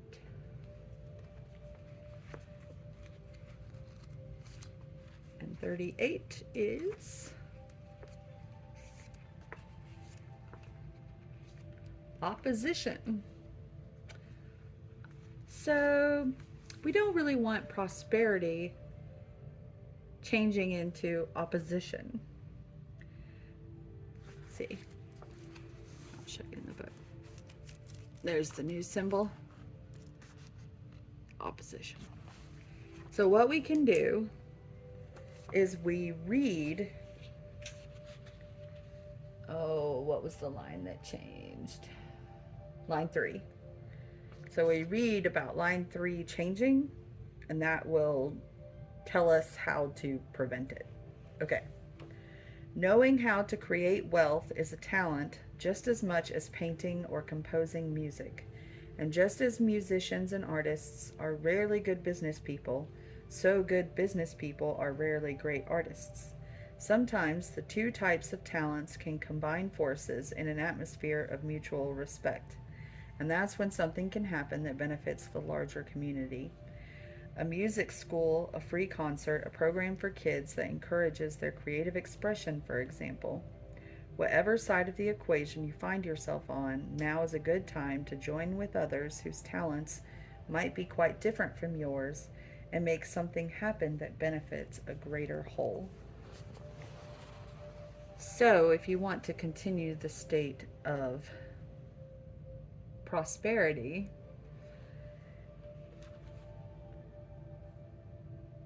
don't get too wrapped up in it. Don't get too business minded. I'm hearing this from Spirit also. Prosperity comes when we're focused on the things we should be focused on, right? Then we receive good things into our life. And when we're in alignment with ourselves, the things that are meant for us can find us. When we're pretending to be someone we're not, all the amazing things that are intended for us can't find us. They're going around going, where's Amber? I can't find Amber. Well, Amber's wearing a mask, so Amber can't be identified by the awesome prosperity that's looking for her, because we all have good things intended for us, but it has to be able to find us. And the only way it can find us is if we're in alignment with our true selves and we're showing that to the world. So when prosperity starts coming in, it's very tempting to be like, to shift your focus to that prosperity. Like, what am I going to do with it? How am I going to get more of it? Now I'm making money. Now I'm distracted by the things I can do with the money. You know, or maybe I should be doing this or that. Like making money can become the goal when it starts happening. And that's actually in opposition to more prosperity coming in. So just keep your focus in the right place and keep your focus on benefiting the world around you and acting from a place of love, and the prosperity will just keep showing up. That's my theory. I mean, I haven't won the lottery yet or anything, but I have food and shelter, so I don't feel like I have anything to complain about. Anyway, so yeah, I mean, these cards can actually get really complicated because you can like read all the change lines, and it's like, well, if I change these two lines but not the other lines, then that'll take me to an even better place. So how does it recommend changing those lines? But that's really worrying about it too much. Mostly it's just It's telling you that if you follow your natural inclinations and the natural energy that's already at play, it's going to take you to a place of opposition. So be aware of that. And what I read to you is the way to counteract it. Pretty cool cards. I like them.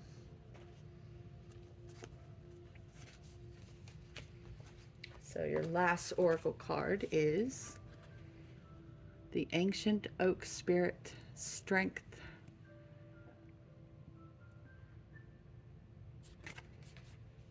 I would say this is certainly in line with empowerment.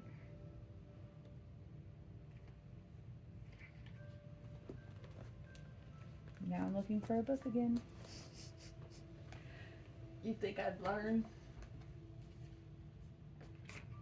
to be more careful about where I put them when I know I'm gonna need it again in like a minute? But no.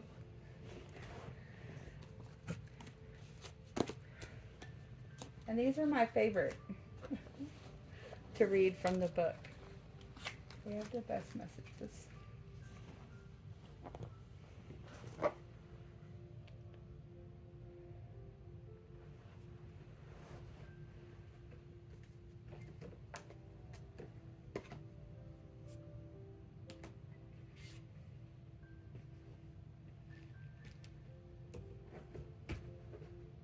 Bear with me.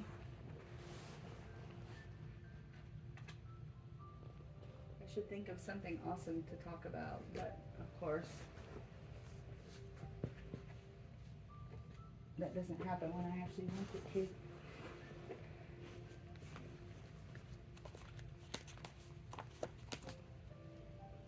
Okay, Spirit, show me where the book is, please.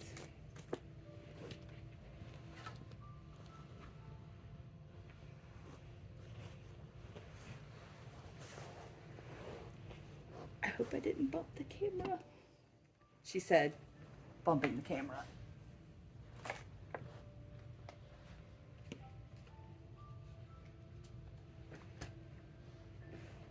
There it is. Thank you, Spirit. See, I was trying not to get up because I knew I would bump the camera. But then I asked Spirit to help me find the book, and Spirit said, you're going to have to stand up. I was like, dang it. All right. And Spirit was right, because Spirit's always right. Okay.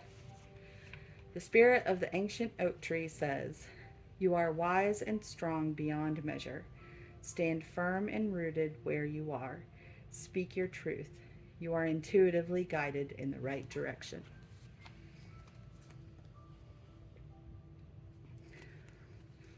And finally, your mini messages. You have travel. So I'm just going to say staying rooted is metaphorical and spiritual. Long distance communication will open up your life. Exciting experiences for singles and career advancement for others. Oh, so it's not even about necessarily having to travel distance.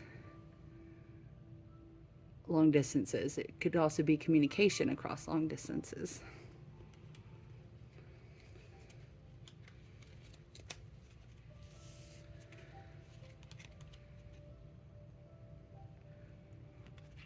Your daily healing card. Develop awe and reverence for life.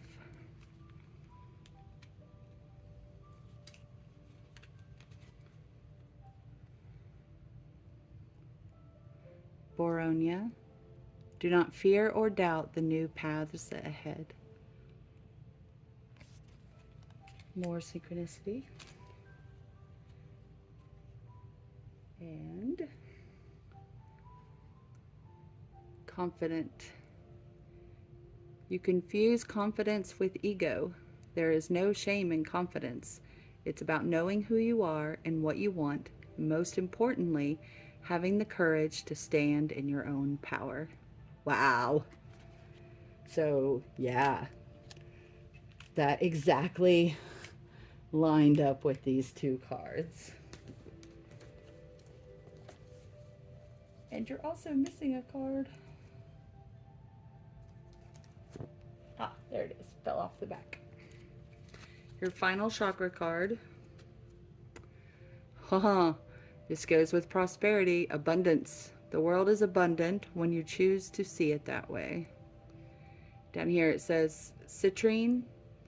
So you may want to use or wear or have around citrine this week to raise your vibration. There you go. There are your messages for the week. Group 3. It's pretty powerful stuff.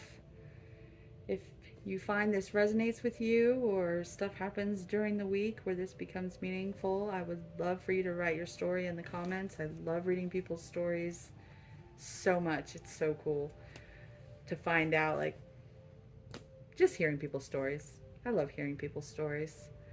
Don't forget, you have a beautiful and perfect soul. Let it shine out. I love you, Group 3.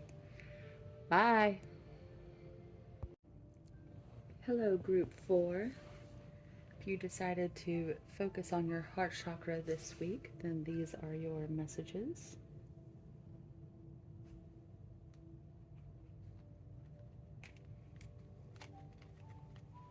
I'm going to put your mini messages up here in your heart. So as a reminder, the way that I do these is I do read the guidebook for each card, and I consider it a letter to me from Spirit, because no matter how long I've been working with the cards, if I take one card from the deck and really concentrate on the information that's given with it, I always learn something new. So first we have a Chakra Wisdom card, and for this week it's gossip. And for these cards, each one comes with a legend, a story to go with it, and then different ways to address the topic. Gossip. Charmaine Chartreuse. I never met a person I didn't like. The legend. Charmaine is eccentric and kind. From her chartreuse green house to her fascination with scarves, she is a topic of town gossip. After her death, the local people discover her incredibly detailed paintings of their town and realize she was an extraordinary artist who painted their lives with love. They feel sadness for never having really known her. Inspiration. Charmaine Chartreuse suggests that appreciating differences is key.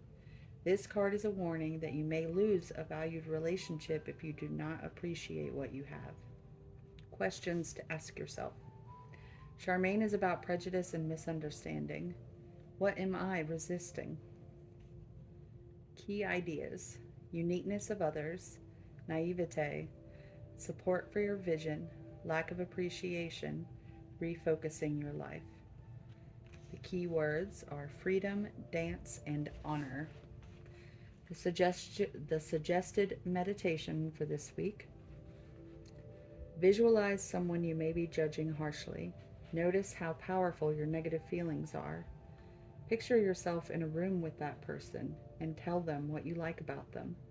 If you run out of things to say, start repeating. You can accept this person as they are.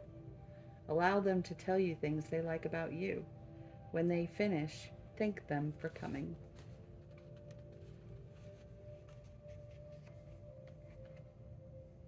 That's an important idea, especially for us crazy spiritual folk.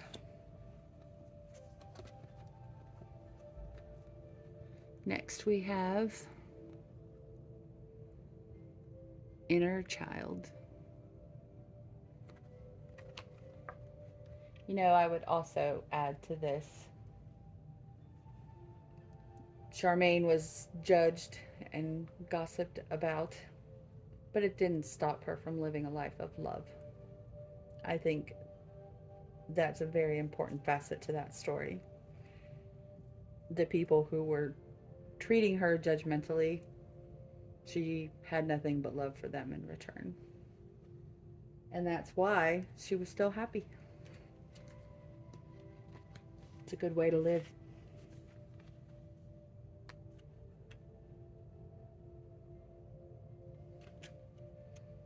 And I have been the Charmaine of more than one crowd in more than one city, so I say that from the perspective of having lived it. It's not easy, it can be hurtful, but I found that is what it's just the best way to handle it. Respond with love, rise above with grace. Recognize that if other people are judging you, it's they're just projecting how harsh they are with themselves. And that's what makes them harsh with other people. Inner child. You have called this card and energy into your awareness today because it is time to create a more fulfilling, loving relationship with your inner child. Each person has within them aspects of the child, those parts of us that can be vulnerable, misunderstood, unloved, not heard, and those wounded feelings we hold on to as children. When we take these experiences into our adult life, our connection to the inner child is sometimes forgotten. Have you been beating yourself up lately or been down on yourself and allowed people and situations in your life to affect you negatively? Pulling this card today highlights that you are currently reacting to a situation from the perspective of the inner child. Old wounds may be opened and you may feel trapped and confused. Know that it's time to give your inner child some love and care. Take some time to tune into this wounded being who lies within you. Ask what he or she requires in order to heal. You may feel drawn to go and see a healer or to simply take some quiet time to engage in an inner dialogue with this part of you. Whatever is required, know it's a powerful time of healing and breaking free from these old restraints. It's time to set your inner child free and allow this aspect of you to feel safe, loved, and heard. It is time to be fully engaged and present with your inner child to allow deep connection and healing. Love, love, love is the key. It is also very important to allow the inner child out to play. Life can become so serious and we forget to play, create joy, and have fun. When was the last time you played and felt like a kid? What does your inner child want to do? Go play on a swing? Dance? Paint? Go to the beach? It's time to let your inner child express himself or herself with play and joy. The affirmation for this week: my inner child is free to express love and joy. I would like to add to this, because Spirit is nudging me.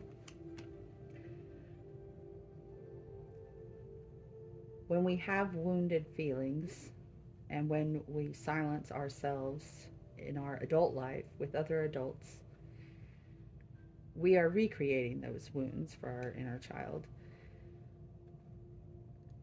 Like when emotions come up in you and you repress them and you refuse to acknowledge, and usually when we refuse to acknowledge them, it's because we're afraid they'll be too big and we won't be able to like do the things we need to do every day. But when you smush those feelings down and refuse to deal with them, you're silencing your inner child in the same way that poor child was silenced when you were a kid. And so you're repeating the injury that created that wound in the first place. Don't do that to yourself. The most healing thing that I have found is to treat the inner you the way you deserved to be treated when you were a child. And if you're not sure like how that is, if you have children of your own, that's a really good frame of reference. Like if you wouldn't say it to your kid, don't say it to yourself. If you wouldn't treat your kid that way, don't treat yourself that way. Or if you can think of a single kid out there that you even just like, you know, put it in that perspective. Every child is born perfect and deserving unconditional love and somebody who wants to hear their voice and gives them a place to speak. And a lot of us don't get that as kids, but we can give it to ourselves now. I feel like I'm moving more into throat chakra territory here, but I think it is an important part of healing our inner child, making sure we listen to what they have to say, even when they're hurting, and it can be difficult to listen to. Moving right along. So I use the Light Seers Tarot to do shadow work, mostly, so I can do it a little bit at a time. This is a really easy way to do shadow work. And I should have said this in the other groups, but shadow work just refers to ego. So we've got this like constant, battle between our soul and our ego. The ego is what arises from being incarnated instead of just being in our soul form. And the shadow stuff in us, that all comes from our ego. So doing shadow work is about addressing, and it's natural, it's normal. We all have stuff that comes up from our ego and past life wounds and child wounds, and we're all wounded, especially when we're in this form and we don't have access to our 100% soul power, since not all of that's going to fit in a human body. And if we had all that power, there'd be no point to come to Earth. Like, the whole point of coming to Earth is to go through the difficult things that make our soul stronger and teach our soul things it wouldn't learn any other way. So, shadow work simply refers to taking a direct look at stuff that's coming up from your ego and kind of processing it through your soul mind. I mean, it's never all gone, and that's fine. Like, you have to accept the human side of yourself. There will be a time when you're done with this incarnation and you're not doing the next incarnation yet, when you don't have to deal with the fact that you're part human. But for now, we have to lovingly accept that we are going to carry things from our ego. Anyway, so upright, this is the Three of Cups, but we are going to be looking at the shadow aspects.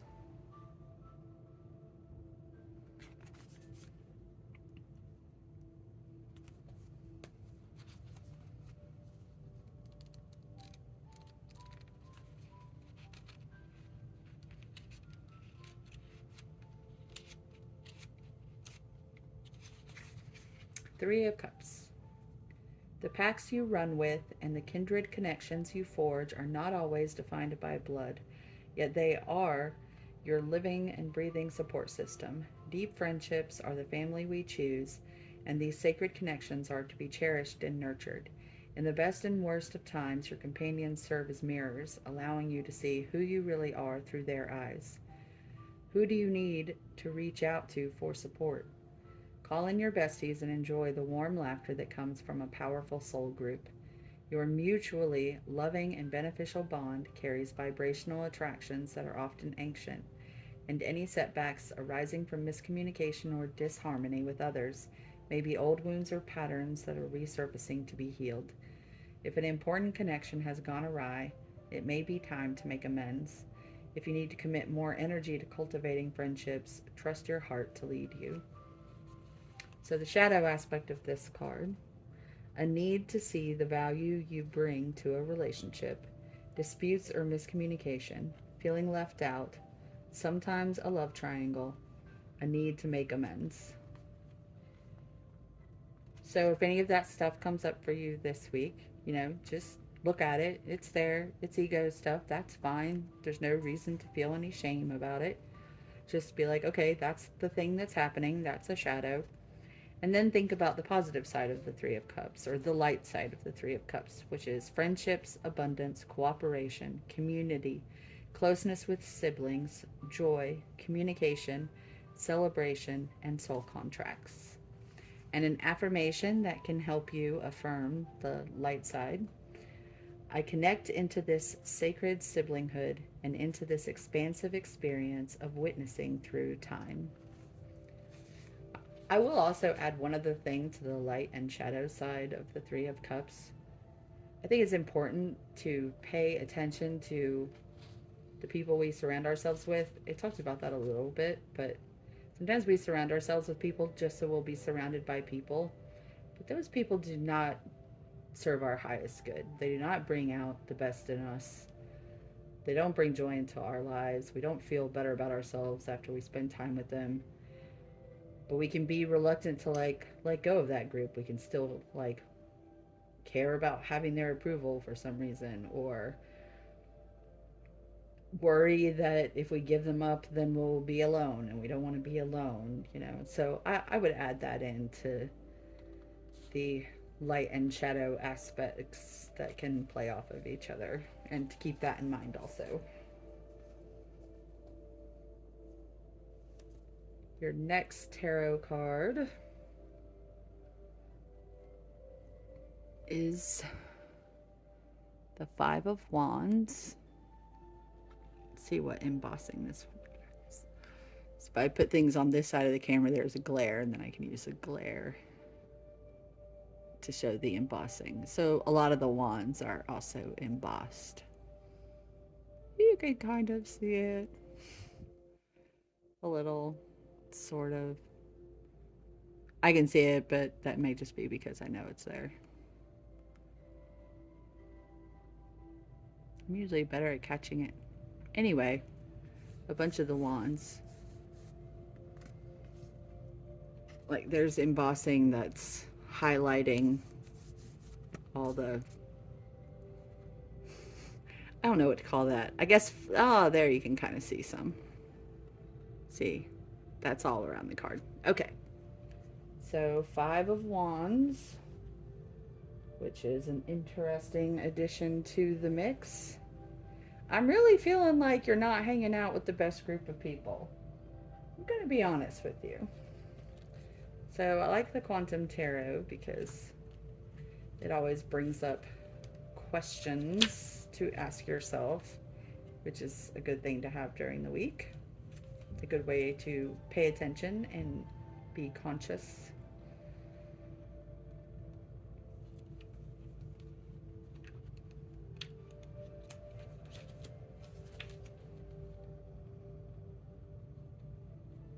So what's being shown in the card is particle annihilations. When matter and antimatter particles collide, both are destroyed and the energy released forms new particles. This process is reflected in the playful clashes of the Five of Wands, the kind of high energy, light-hearted battling that is fertile ground for new ideas and breakthroughs. We rise to the challenges of life in a positive and playful spirit. The Five of Wands represents playful conflict, an energizing struggle full of creative possibilities. What positive potential is emerging from conflict? So, it's not always playful conflict, and given the other cards, it does seem like you're being called to question the people that you're hanging out with and whether or not they're truly your friends. I mean, wounded inner child, they isn't having a voice, and gossip, and the Three of Cups and shadow, and yeah, that's kind of the picture I'm seeing painted here. But I think that the question still applies. What positive potential is emerging from conflict? If you feel like you don't fit in with the people that you spend time with, whether it's colleagues or, you know, sometimes we have friends of circumstance and it's just the people who happen to be around. Um, what positive potential could arise from that if you feel like you're not fitting in? Because to me, that's the perfect opportunity to like realize these people are not who I am. Like, this is not who I am. And when you've got people that you don't fit in with, um, so when you're surrounded by people you don't fit in with, that can make you more aware of the aspects of yourself that are preventing you from fitting in. And those are often good things because the common denominators of the world have worldly, ego driven energy.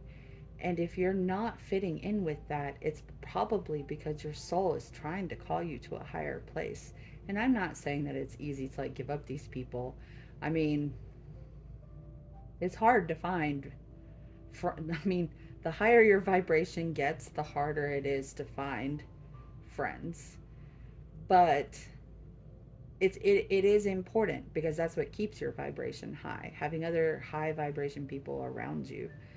And once you start, that vibration starts going up and you have felt what it's like to like feel like a really good person, and you're surrounded by people who keep pulling your vibration down and keep pulling you down into a lower version of yourself, you're not going to feel good about yourself, especially if you have formerly been a better version of yourself, because you have awareness, like you're like, I know I can be better than this.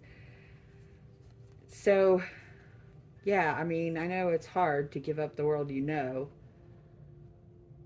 but that can be a positive thing that can come out of conflict and not fitting in. Like, I promise you, I say this like in every reading for one reason or another, but Spirit's got your back. If you are pursuing alignment with your soul and your soul's purpose, and one of the things that you have to do is give up the people you're associating with, I promise you, Spirit's got better people lined up for you. And you will be, I mean, every time you take a step that puts you more in alignment with yourself and your soul path, you'll never regret it. You'll never regret it. You'll always be glad you did. You'll always end up in a better position. Maybe not immediately. I mean, sometimes it's a process and it takes time and strength and courage. And, I'm definitely not saying it's all easy, but it happens. It does happen. And it happens more quickly and easier than you'd expect, especially if you're willing to surrender the process to Spirit and not hold on to your fixed idea of how things have to be and what it has to look like. Like, if you just think about the way you want to feel and the kind of positive things you want to have in your life, and you ask Spirit for that, and you make those, imagine it as often as you can and express gratitude for it. Just assume Spirit's going to give it to you and express that gratitude for it. Those things will come into your life. They will. It may not look like what you thought it was going to look like, but it will come. And isn't the feeling part of it like more important than the what it looks like? I think so. I mean, it can be hard to give up certain attachments, but I think once we have the thing that's giving us the feeling, it'll be hard to worry about the fact that we're getting the feeling from something other than what we thought we were going to get the feeling from. My personal take. All right, your first oracle card. Emerging into grace.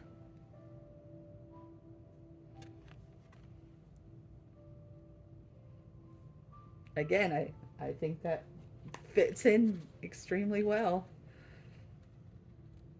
Emerging maybe from this group and into grace. I open my soul to grace.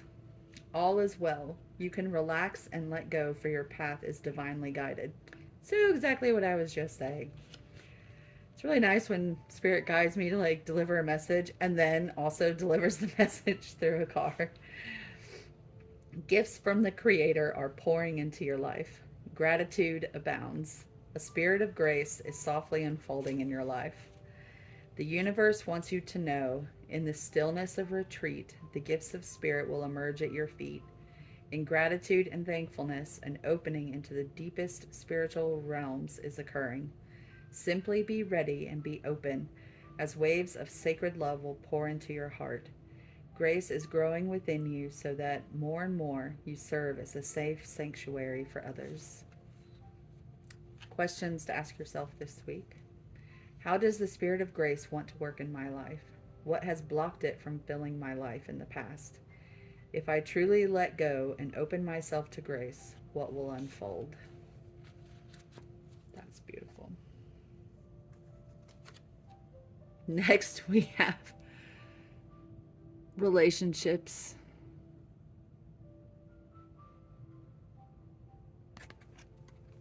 And it's a green card. This one is green too. That's funny.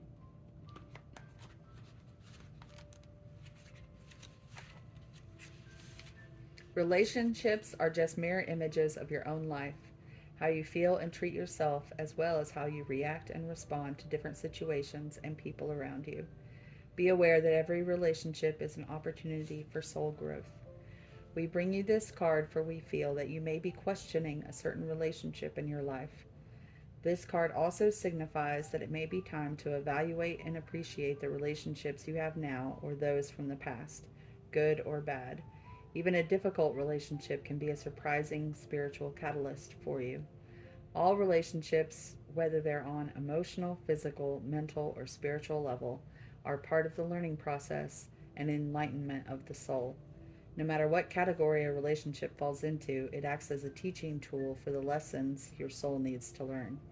It can help you understand, change, or enhance your individual qualities. Ask yourself, if it was in the past, what did I learn from that relationship? Or if it's a current relationship, ask yourself, what am I learning from this relationship? Different types of relationships have an uncanny way of identifying which aspects of your life need attention. At times, they reveal your vulnerabilities and insecurities, or your need for attention, approval, and acceptance. Let this card be the catalyst to either heal a current relationship or attract more positive relationships for the future. So, yeah, that fits right in. All right, now we have the Dow Oracle. I have to go back further. And this says treading.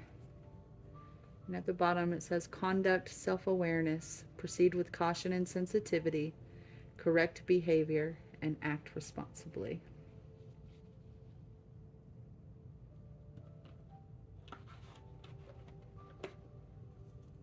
And it's card number 10. Need a sip of tea.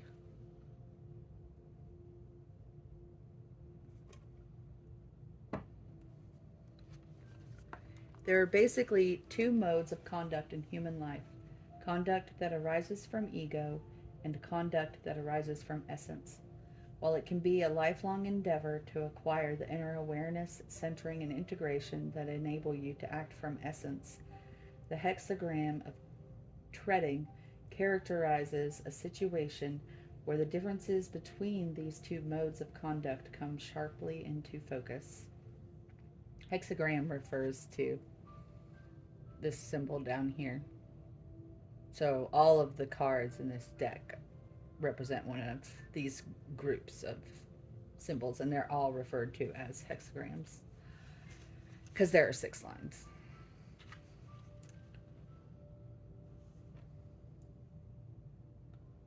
When you feel impatient or irritated with someone or something, it is a sure sign that the ego is agitated by the possibility its desires won't be met. The ego isn't hard to identify once it begins aggressively promoting its own cause and pushing others aside to get its way, regardless of the consequences. Cut off from any influence other than its own wants, the ego fuels an inner attitude that undervalues other people and consciously or unconsciously oversteps their personal boundaries. You tend to believe you have special dispensation to go for it, regardless of whether it is in sync with the rest of life or not. Anyone who is seen to be working at cross purposes to the ego's agenda is self righteously dismissed as irrelevant, inept, or impossible. In situations involving the completion of a project or working together with a team, ego driven conduct never takes responsibility for the glitches, but it is quick to claim the credit for any success. In situations of private unhappiness, it is the ego that wants to avoid all responsibility by placing blame on some other person, superstition, or outside force like fate. Once we have lost the awareness and integrity of essence and become distracted by the demands of the ego, We tend to start acting like robots, using old conditioned behavior patterns that are so entrenched that we start thinking this is what makes up me. For the ego, functioning from habit is trouble free because it can play out its favorite program of fantasies and projections without interference from the risky reality that opens up when sensitivity, spontaneity, and trust are allowed to lead the way.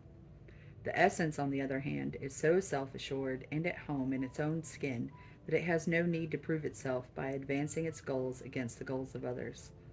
It is happy to move on the middle path and takes great interest in the challenge of remaining aware of each step on the way. When you act from essence, in other words, you act with awareness and sensitivity to all the variables in play, including the feelings of those around you, the demands of the times, and how your actions might best promote a greater sense of harmony and understanding. This is particularly true when you sense that there is trouble brewing somewhere out there or within yourself. When you act from essence, you understand that marching to the beat of your own drum is not contradictory to playing in harmony with the band. We tread this fine line between egoistic drives and essential awareness throughout the whole of our lives. Getting savvy to these individual attributes of human nature makes the going a lot less treacherous and a lot more rewarding. And of course, when it says essence, it's referring to our soul. It's just using a generic word there. So, since this is basically a visual I Ching, we will now find out if there is a change occurring in this energy.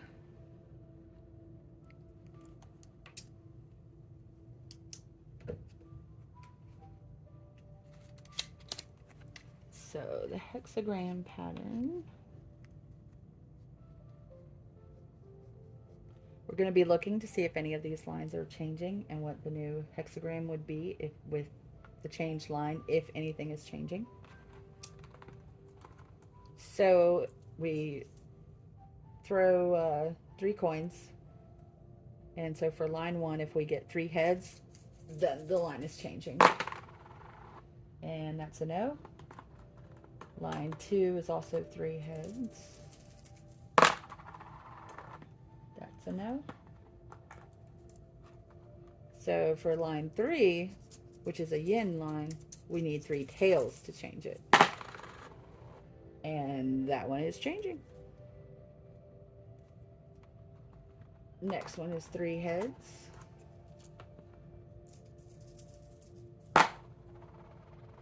Nope. Line 5 is 3 heads.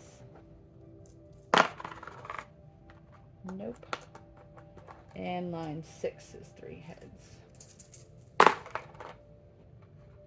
Nope. So we're changing to all yang lines. So where we had, hang on, where we had, this is called the this symbol is called the creative, and this symbol is called the joyous or lake. And now we are going to have, so that's the new set of hexagram. So it's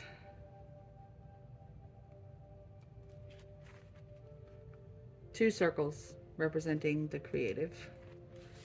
And that is card number 1. So this energy right now, the natural tendency in place, the natural transition happening is changing to the creative, which represents ultimate potential. So to access that change, this is the advice. Because that is definitely a positive change. One of the ways the ego can sabotage essence is to try to persuade you that what you must do is so, quote, essential that any means justifies the ends. This is almost never the case. In the laws of existence, means and ends are inextricably linked. So, no matter how worthy the goal, if unworthy means are used to reach it, the consequences of your conduct will be quite different from what you imagined. So, basically, this is saying there's a right way and a wrong way to do things, right? So, for instance, if you've realized there's a social group that you need to move away from, there's a right way and a wrong way to do it. You can do it with a sense of love and respect for people. If you feel like you're in a bad relationship and you need to leave it, there's a right way and a wrong way to do it. Always, as long as you are treating all the people involved with love and respect. Respect and love do not require you to harm yourself in any way or to stay in a situation that is harmful. It only requires you to treat them with love and respect as you exit. Okay, so, you can think to yourself about if you have a guest in your house and they leave your house, you can imagine the difference between this kind and respectful way to leave your house and the incredibly disrespectful and unkind way they could leave your house. That's basically how the principle applies. Like, leaving your house is not in and of itself an unkind or disrespectful thing. It's all about the way that you do it.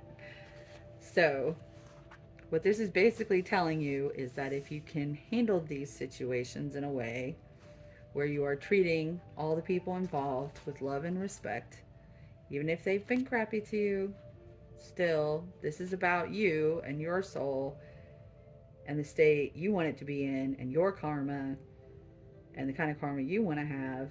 That's why you treat people with love and respect. It's not about them, it's about you. It's about who you want to be.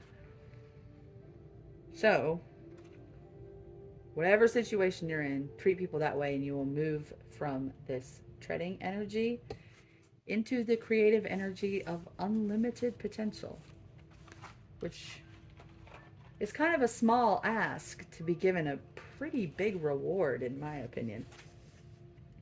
Okay, your last oracle card. Wood nymph beauty.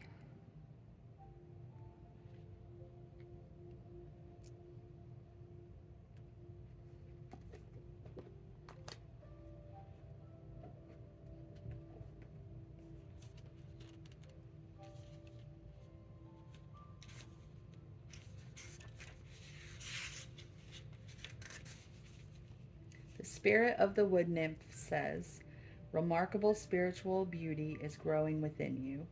Be aware of the beauty that is around you, and splendor will expand in your life. Create beauty in your home, even in the smallest ways, and an inner grace will radiate out from you. And if you kind of loosely apply this, think about the people around you. Have you surrounded yourself with spiritual beauty?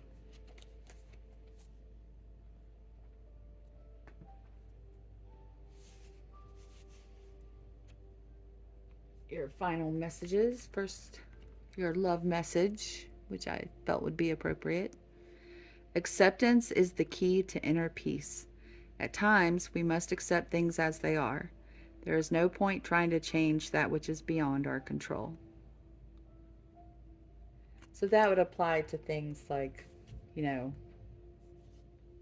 if the people around you, you no longer resonate with them, you can't change them. You have to accept that you're not resonating with them. And find people you do resonate with. Doesn't mean you have to burn bridges or anything, you know. But you can't change other people. That's where the acceptance really comes in. Like, you can't change other people and you can't make decisions for other people. You can't control their decisions, you can't control outcomes. All you can control is your own state of mind and your own choices.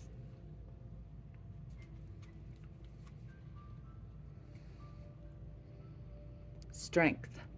Stay afloat and feel steady and calm.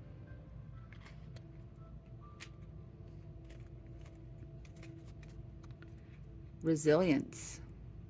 Someone is protecting you from the truth because they are worried about your response. It's not their decision to make. You're tougher than they think. It's an interesting message with all the rest of this. I'd be interested to know how that pops up for anyone this week. Commitment. A commitment is indicated around love or business. It will make you feel better.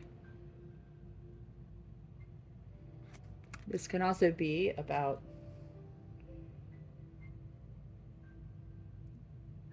not necessarily just making a commitment, but if you have like prior commitments in place, it can be about honoring a commitment. Or if there was a time where you didn't honor a commitment, it can be about making it right.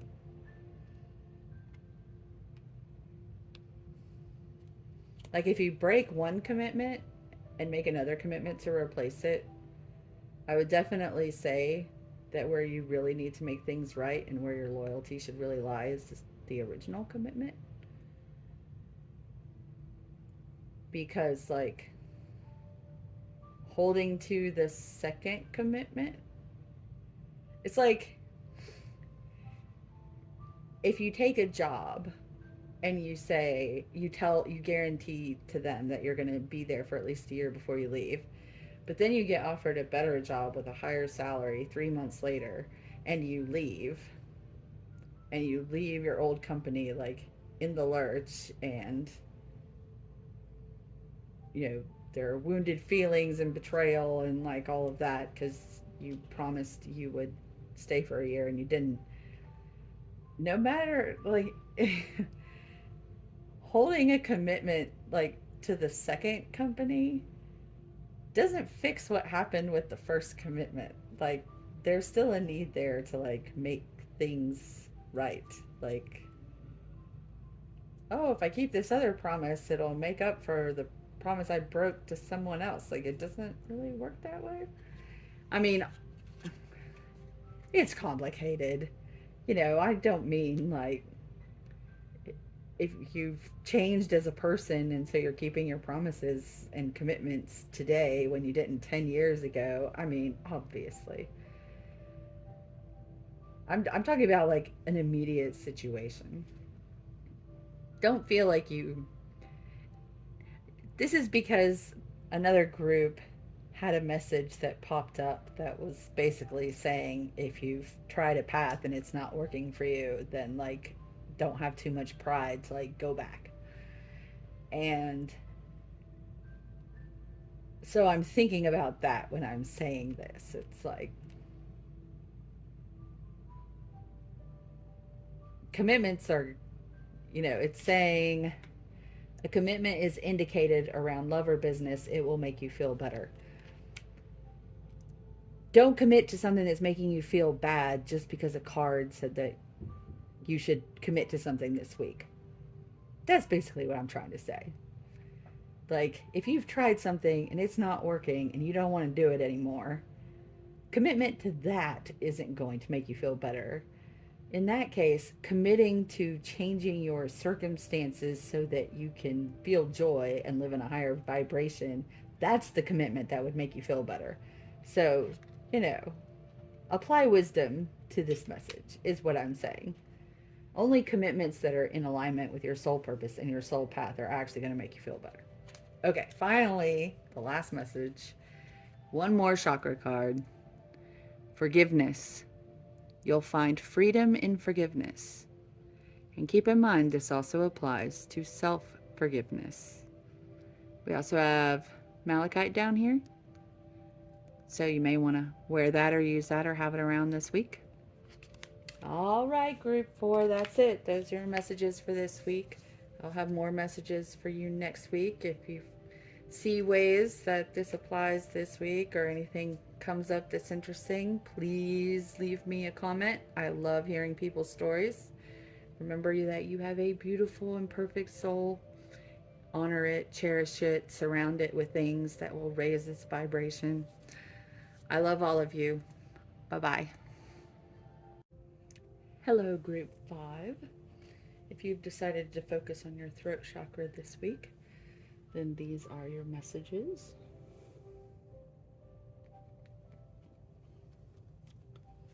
Keep those for the end.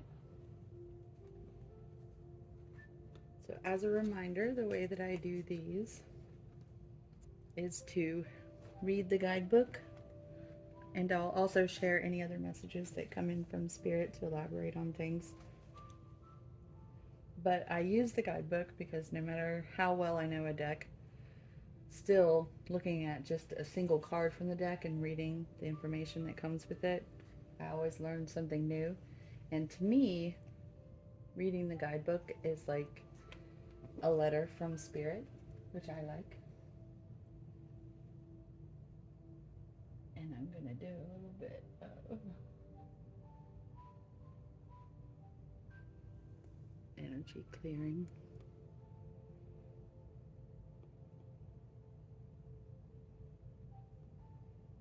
I usually do this before I start the video. So if you don't see me do this between groups, it's just because I wasn't recording.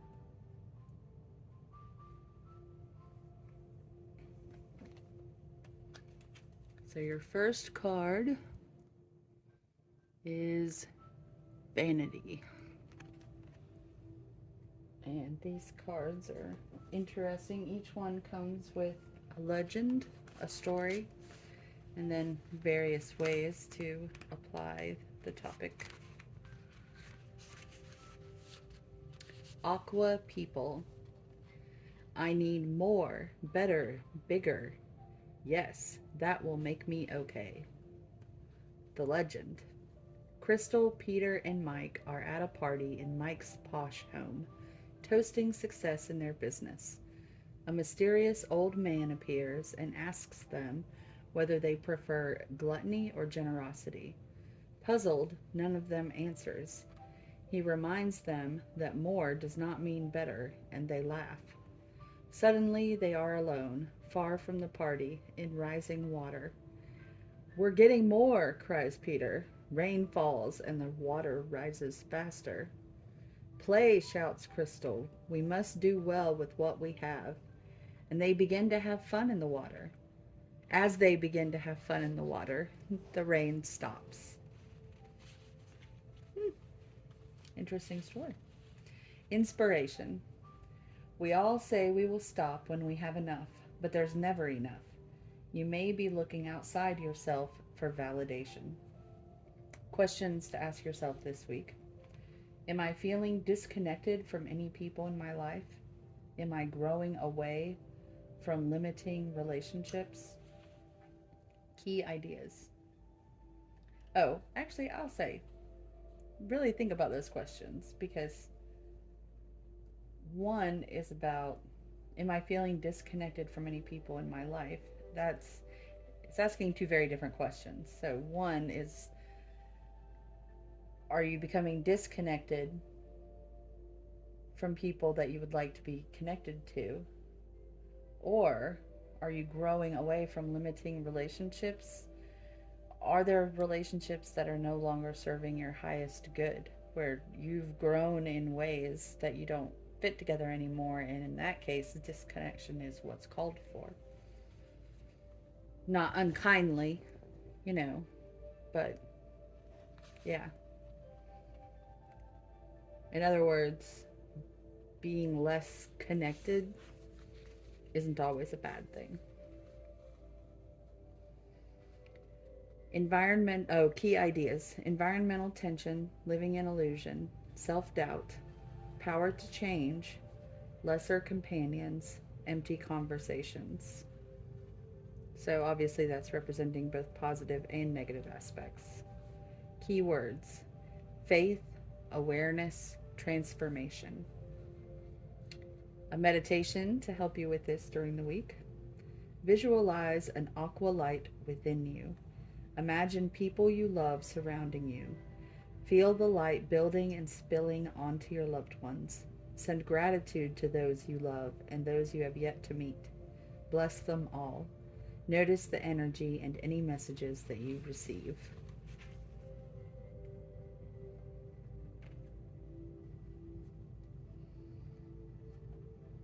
Next, we have listening, which is kind of an interesting throat chakra card. Let's see what our letter from Spirit says about it. You have drawn this card today to let you know it's time to take note and listen. Messages and guidance come in many forms, and you are being asked to stop for a moment and listen to the wisdom that is coming your way. You may have asked for a sign or some guidance recently. The answer will be revealed if you listen carefully. The most profound guidance comes from within, and it's time to start listening and trusting your own soul. Ah, now it makes sense. Your soul's throat chakra. Take some time to meditate and explore the silence in order to hear the powerful words of divine guidance coming from within you. Your angels and guides are also sharing their thoughts with you at this time. Answers may also come via songs, other people's conversations, or some other external source sharing this wisdom with you. Listen carefully to what is being presented to you at this time. This card can also suggest that you are not listening deep enough at present. It could be that someone is sharing how they feel or their perception of a situation, and you have not been listening with an open heart, which may be causing miscommunication, challenges, and conflict. People will always have different perceptions and experiences, and it's important to allow both sides of the story to be heard and expressed. When we can understand this and not take people's expressions personally, we can be open to a world of unconditional love and communicate more from a place of love and understanding. Listen deeper in the silence, and your answers will be revealed in divine timing. Affirmation: I listen contently and hear the words of wisdom loud and clear. I do think that's very important. I think even with the people that we disagree with most, dialogue, really listening to the other person, you don't have to agree with them. Listening is never agreement. If you're fearful of hearing what other people have to say, then you need to spend some more time becoming more secure in your own identity, because that's what will give you the stability to hear people out, because you'll realize it doesn't affect you, you know, like letting them be heard and considering their side. You don't have to agree to anything, you don't have to do anything. It's just hearing them, that's all.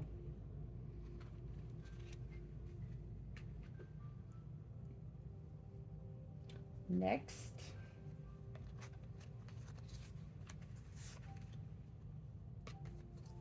we have our shadow card. This is how I do my shadow work. I use the Lightseer's Tarot because it has, for reversed cards, it has shadow interpretations.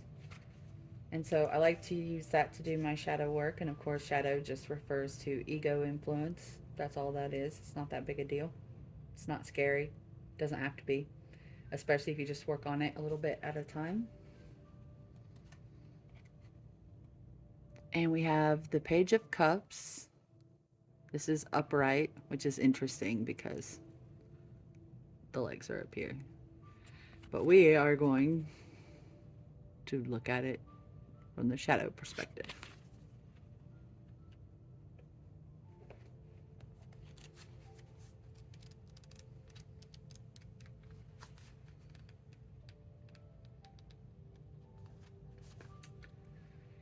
There is serendipity and magic here. Like the first breath of love or a very first kiss, anything is possible at this time.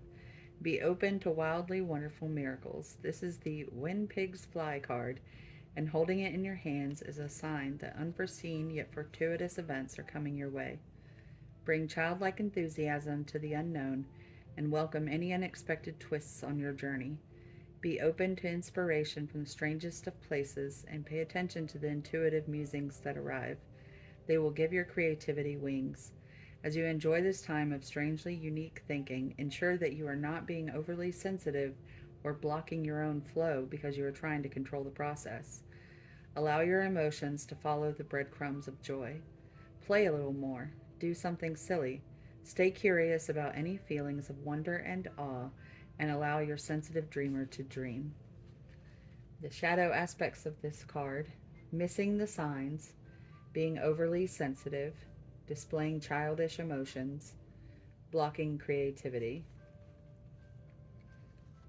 So if you see any of those things coming up for you this week, acknowledge it, be conscious of it, say, oh, there's my ego. That's part of being human. It's part of incarnating. It's why I come here, so I can learn stuff. And then try to transition it to the light side of the card, which is a dreamer, serendipity, creativity, new unexpected trajectories, magic and synchronicity, an open and joyful heart, sensitivity and naivete in romance, being motivated by innovative ideas, and an affirmation that can help you shift from shadow side to light side. The world is my flourishing oyster, and I am excited to see what happens next. And your tarot deck this week is the Line Strider Tarot. And your card is the Three of Pentacles.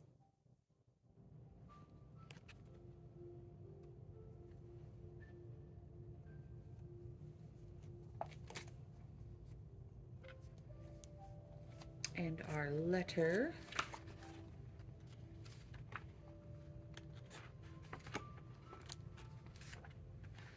keywords: diligence, hard work, teamwork, youth, apprenticeship, future building. The Three of Pentacles usually depicts a young laborer or apprentice working as a stonemason or in a cathedral. I felt compelled to use ravens for this card because I am always astounded by how clever and industrious they are. This card speaks of having the skills to bring your plans into the real world. This is also a card that offers encouragement to those who are studying, learning a trade, or trying to build new skills. You may feel overwhelmed or overworked, but rest assured your labors are not in vain. Continue to work diligently and you will see the rewards. This can also apply to spiritual work, of course. In a reading, the Three of Pentacles represents the initial completion of a cycle or goal and encourages you to move forward with greater goals. This card is especially relevant to creative and business ventures. If you are a junior member of a team, this card reminds you that you are an essential contributor and that your input is important and significant. Don't underestimate your value. This card indicates that your training, skills, and abilities should be put to work toward your goals. This is a great time to go after the things you want to accomplish. You may also find that people will be taking notice of what you can do and what you can bring to the table, and it may lead to new opportunities. Remember to be open, especially now, to feedback from others. There may be mentors or other people that can help you move forward. In its reverse, I don't read reversed for tarot except when I'm doing the shadow work cards, so I can skip that.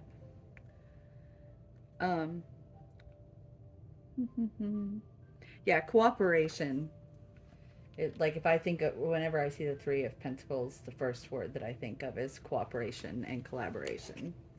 That's like my go-to definition.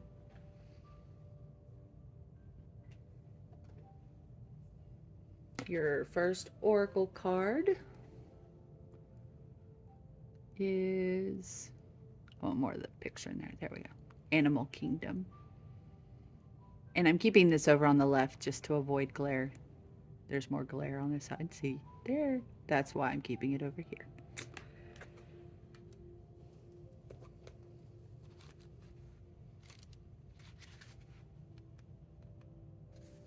Animals of all types are extraordinary creatures and miraculous gifts to us.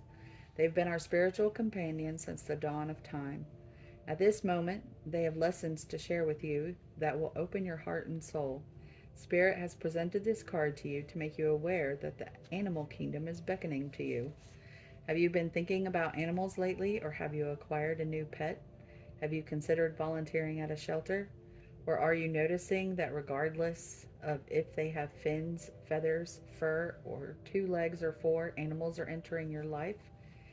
Animals offer us unconditional love and encourage us to play and to live life to the fullest.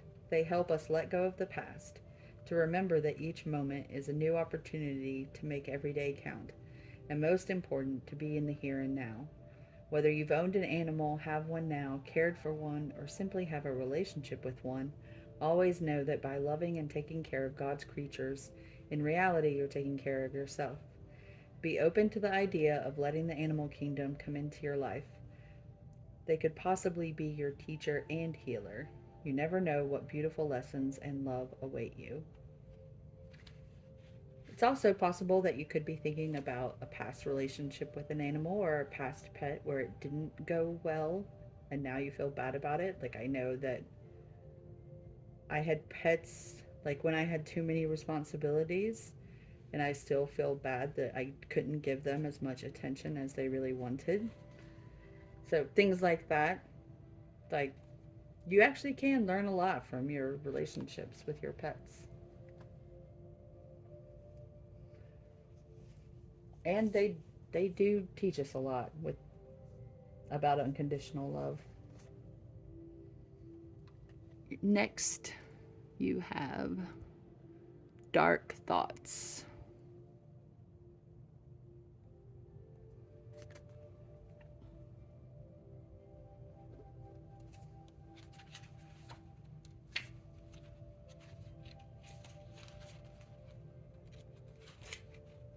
Shadows of the mind. A man moves into a dark maze. It's confusing and frightening with paths that lead to shadowy, unknown results. Receiving this card upright is a warning about the potential dark shadows within your inner and outer life. This card may be a signal that you could be drawn into questionable activities, perhaps with unsavory people. Could also indicate that you have been in the past, and that maybe you're becoming aware of that and that it's not something you want to continue. Look closely at any new endeavors in your life and at the people with whom you connect. Investigate your choices. Turn to your intuition to determine if they truly honor you and if each endeavor truly resonates with your heart. The most important dark alleys you should be aware of at this time, however, are the twisting patterns of negative thoughts or unhealthy habits winding through your daily life. Worrisome thinking or escapist behavior may be lifelong habits, but it's time for you to take control. Manage your negative thoughts. Create healthier habits, such as nutritious eating, regular exercise, and relaxation. Don't let yourself go deeper down the dark alleys of fear, worry, and self-doubt. Your life force vibrates with your daily energy, and you do have the power to determine the direction it takes. Choose a path of bright thoughts and healthy choices and leave the dark alleys, both real and imagined, behind. And an affirmation for this week: I consciously choose to release unhealthy thoughts or behaviors. I am always strong enough to make the choices that honor me. I really like that. I am always strong enough to make choices that honor me. I would also add to this, because Spirit is nudging me. Um, Unhealthy thoughts include limiting beliefs, things like a consciousness of lack. Oh, I don't have enough. I can't get enough. I can't do this thing. I can't do that thing. There are too many things in the way. Like, that is definitely goes in with the unhealthy thoughts, in my opinion. You have the strength to make choices that honor you.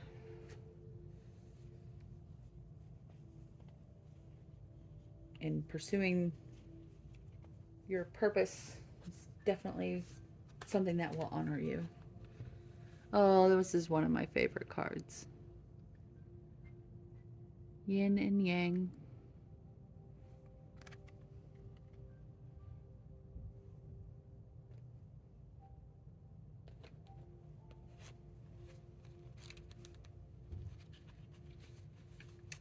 Passive and active, intuitive and logical. So, this book reads the upright. Let's see if I remember right. Upright as yin and reversed as yang. But I don't use these cards reversed, so I will read both. This card represents energetic life cycles, and its purpose is to help you identify the particular cyclic energy moving into or out of your experience. Honestly, you don't need a card being up or down to determine that. You'll hear both descriptions and you'll know. In its upright position, it heralds a yin cycle, where most of the action seems to be happening under the surface of things. This is a time of great receptivity, intuition, and gestation. External circumstances may be forcing you to go within and examine present activity. It's an especially good time for completion, so wrap things up. Yin cycles also often call you to be passive, yielding, and reflective. So open up to these sides of your nature. Being more than acting is the intention here. For the yang meaning, a yang cycle is one of active, outgoing energy. This time calls for a more logical approach to things, but the logic needs to be applied to purposeful action. This cycle is often marked by creativity and new beginnings, sometimes with significant outer change. Let yourself apply more forceful energy to the task at hand and take advantage of this highly charged yang time. The affirmation is, I am open to understanding the cycle I am in, and I am willing to utilize its energy beneficially. All that I need is already part of me. So for this week, I would simply say that Spirit is suggesting that you pay attention to when you're in a yin state of receptivity and flow and emotion, and when you're in a yang state, which is more about action and logic.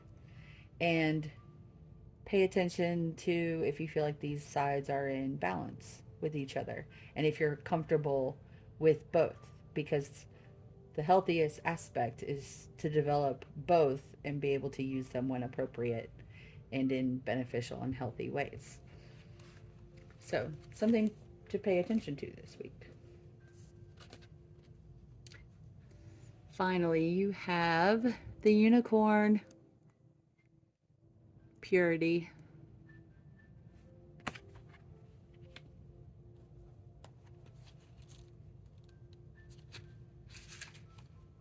The spirit of the unicorn says, no matter what happened in your life, step into your innate innocence.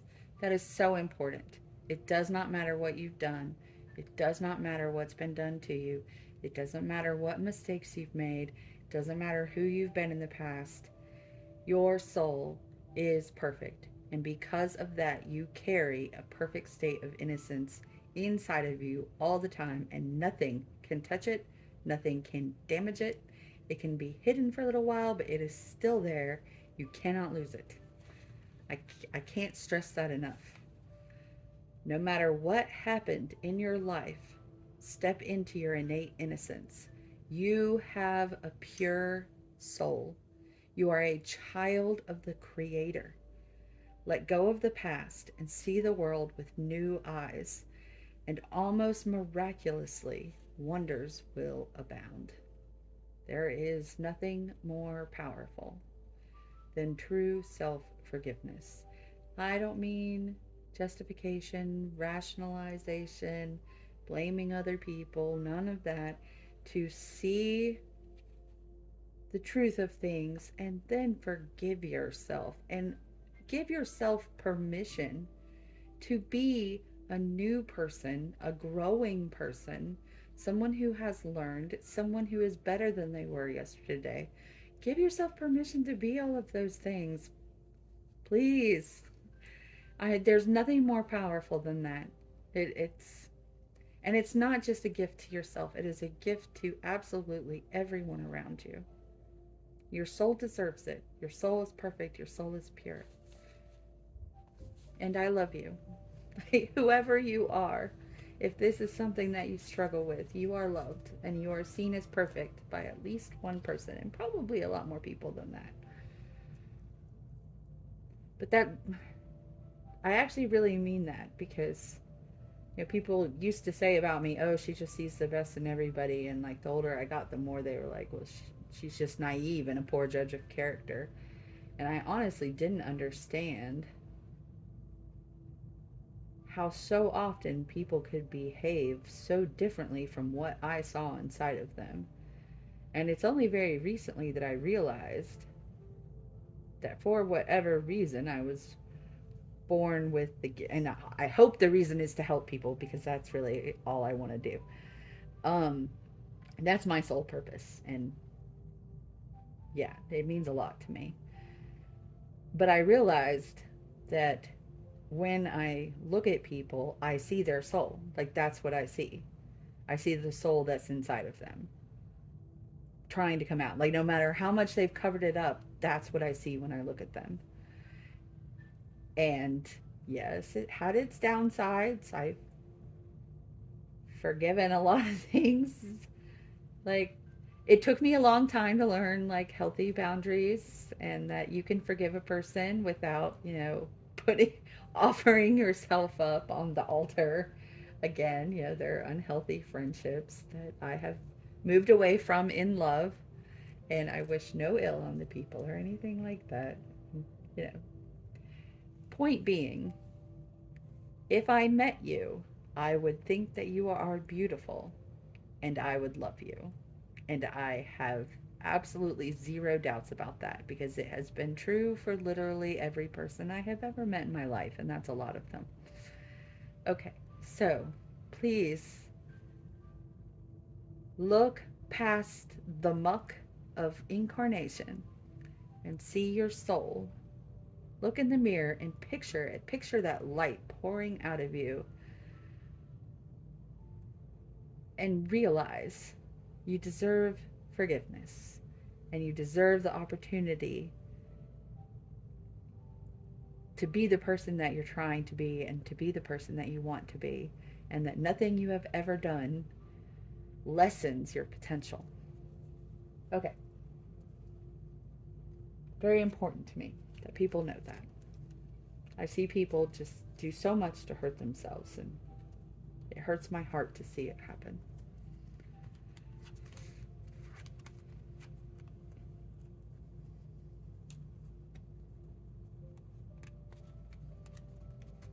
Your final messages: curiosity. There is so much knowledge surrounding this decision you need to make. However, there are more options you have not yet considered. Slow down, and the right opportunity will present itself. It's true. It's very important. It's like, we can so easily get caught up in a this or that decision, and like not even realize that that's actually only two out of like 20 possibilities or more, you know. So keep that in mind. If you find yourself struggling in an either or decision, maybe there are more choices. Like, maybe you can try one of the things and see if you want to stick with it. Like, whatever decision you make doesn't have to be the thing you do for the rest of your life. In fact, I heartily encourage you to not go into a decision with that attitude, because that will set you up for misery.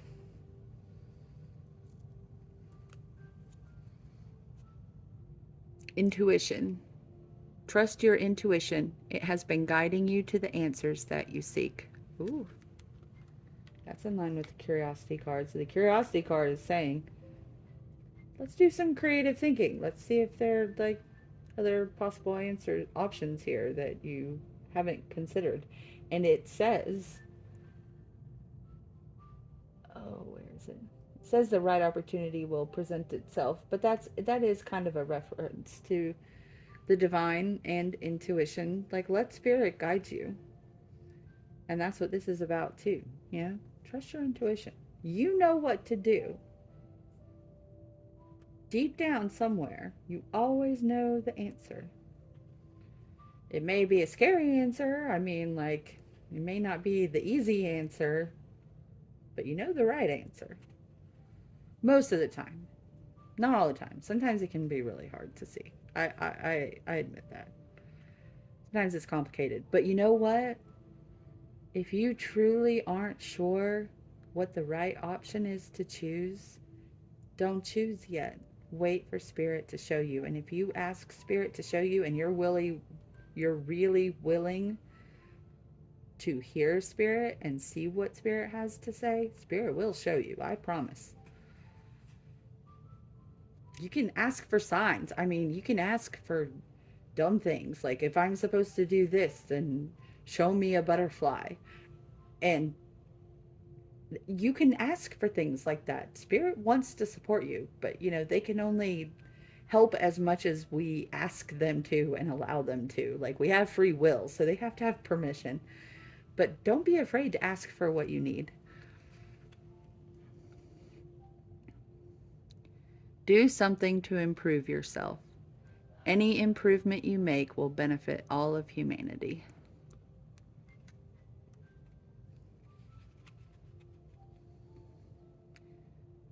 Communication.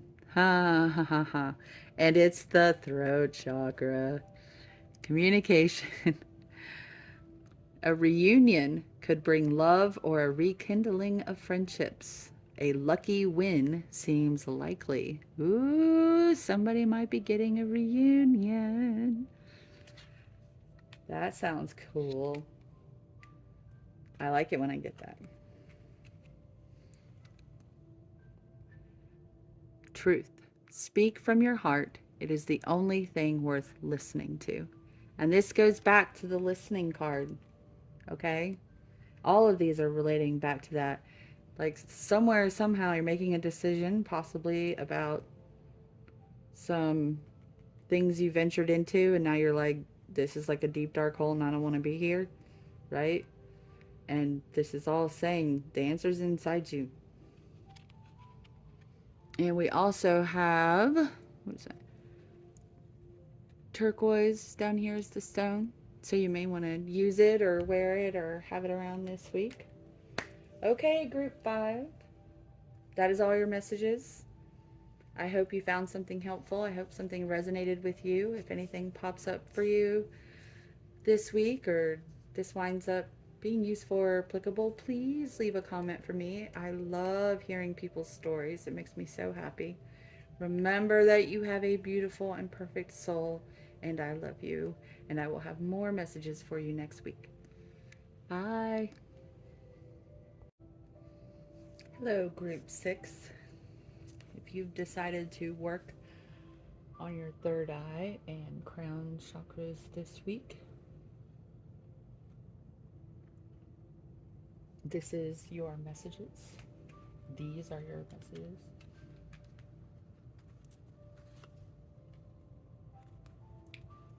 Save those for the end.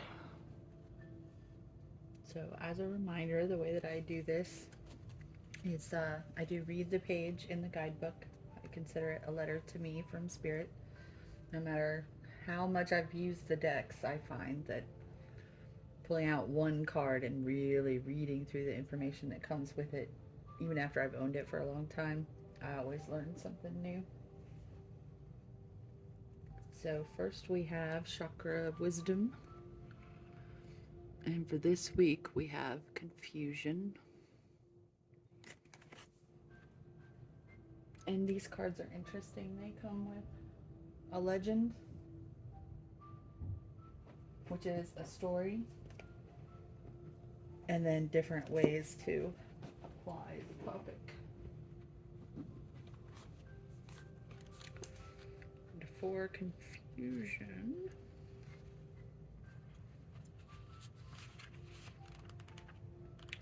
it's a crown chakra card.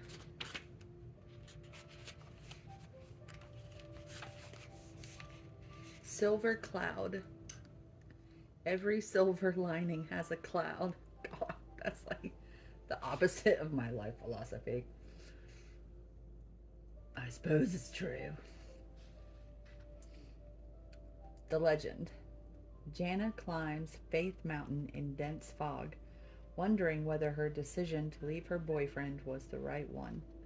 There is another man waiting in the wings. There always is. Silver cloud surrounds her, and it is cold and scary. Despite her confusion, she keeps climbing. As she reaches the summit, the fog clears, revealing the town far below. With Silver Cloud's help, She has journeyed much farther than she realized. She now knows what to do. She begins the long journey home to reclaim her love. Just so you know, I wasn't being snarky. It actually says, oh, I'm trying to get it. There always is someone else waiting in the wings. I thought that was funny. But yay, the right decision was to reclaim her love. I think that is nearly always the right decision. Grass is not greener. Your grass just needs more water. Inspiration. Through the willingness to be in confusion, we find clarity. There is nothing to solve. Meditation and quiet time will bring clarity. Questions to ask yourself this week. Can I see confusion as a good thing? Can I learn to let go of needing an immediate outcome? I think they're basically equating confusion with not knowing. And when you think about it that way, yeah, it makes a lot of sense to be able to sit with that and accept that. Key ideas: allowing confusion, spiritual support, consequences of actions, and finding love. Keywords: clarity, support, and revelation. A meditation to help you with this week. Close your eyes and visualize the room you are in. Focus on one object in the room. When you are relaxed, sense the presence of silver cloud. When the object is no longer visible in your mind's eye, relax even more deeply and breathe. You are in the place of not knowing. It is a completely safe environment. Ask for the highest good, and this shall be revealed. So, yeah, they're referring to not knowing. I had not read that yet. So, I'm glad I saw where they were going with that. It is very powerful to develop the skill of simply being okay with not knowing. Sometimes you don't know because it is not there to be known. You know, not everything has been decided. People have free will. Sometimes the thing hasn't happened yet. So there's simply nothing to know.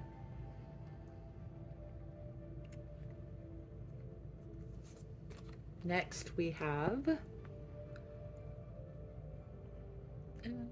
meditation. I'm holding the cards to the left because there's a whole lot of glare over here. So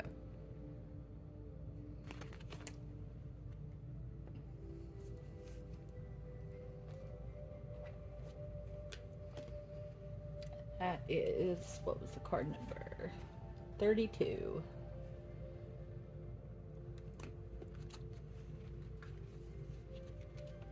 Another crown chakra card. You have attracted this card into your awareness today as a sign that meditation is beneficial to you at present. Meditation is a powerful tool and has been practiced since the beginning of time. Meditation allows the mind to be still and connect directly with your soul and higher self. There are many ways to meditate: visualization, breath, hand and body poses, dance, walking, music, mantra, and many more.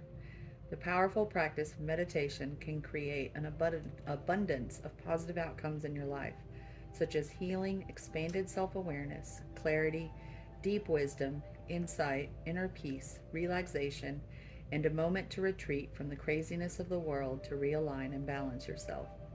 You may have been feeling a little lost lately and thinking that the stress of the world is bringing you down. It is now a perfect time to bring the practice of meditation into your world. Even if it's only 5 minutes out of your day, take this precious time to stop and allow your mind to rest. Most people find it challenging to clear their mind for meditation. This is fine. Over time, it will become easier.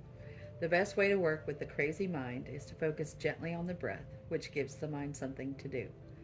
Another great option is to work with mantra or sound. It's about finding a way that works for you, one that allows you to go within to find the stillness and experience sacred time for yourself. Whichever way works best for you, make sure you practice meditation every day, as it will bring an abundance of healing and positive energy to your world. Pulling this card today can also highlight that the answers you are searching for at this time will come to you through meditation. As you take the time to practice meditation, you will awaken and receive the answer to your question. The affirmation for this week: I meditate with ease and grace, and my heart awakens to the divine peace of my soul. Incidentally, what helps me the most with meditation is binaural beats. Binaural. There are tons of YouTube videos that use this also. But it helps control the frequency of your brain waves. I mean, not control, you can stop listening whenever you want. It just sort of encourages your brain waves to the frequency that's to theta waves, which is ideal for meditation. Although there are other types of meditation at different brainwave frequencies. But I have ADHD, so my brain and mind are super active all the time, and it doesn't matter how many things I do. My mind can do so many things at once. So the usual techniques of like, oh, focus on your breath, it gives your mind something to do. No, my mind can still find, no matter how many ways I occupy it, it can still be quite busy. But binaural beats really works for me, and I've had some fantastic meditation experiences now that I use those. So that's a suggestion for you. You can even do it while you're falling asleep, and it can help you fall asleep. So, like, if you don't want to like dedicate time to it, that's fine. Like, do it while you're falling asleep. It's still beneficial. Just don't leave theta binaural beats playing the entire time you're sleeping, because then your uh, brain will have a harder time going into REM, which it needs to be healthy. Just a little note of caution there. All right. Next, we'll do our shadow card. So I use the Light Seers Tarot, so I can do a little bit of shadow work each week. If you guys are focusing on these chakras, you probably already know this, but shadow stuff basically just refers to the influence of our ego. So the ego stuff that comes up, and dealing with that and processing it in a healthy way. And it is a normal part of being human. And if we want to incarnate, then we have to deal with ego stuff, and dealing with it directly and while it's small is much easier than getting whacked with the tower moment because we haven't been paying attention to the shadow. All right, so we have the King of Swords, but we'll be looking at it this way.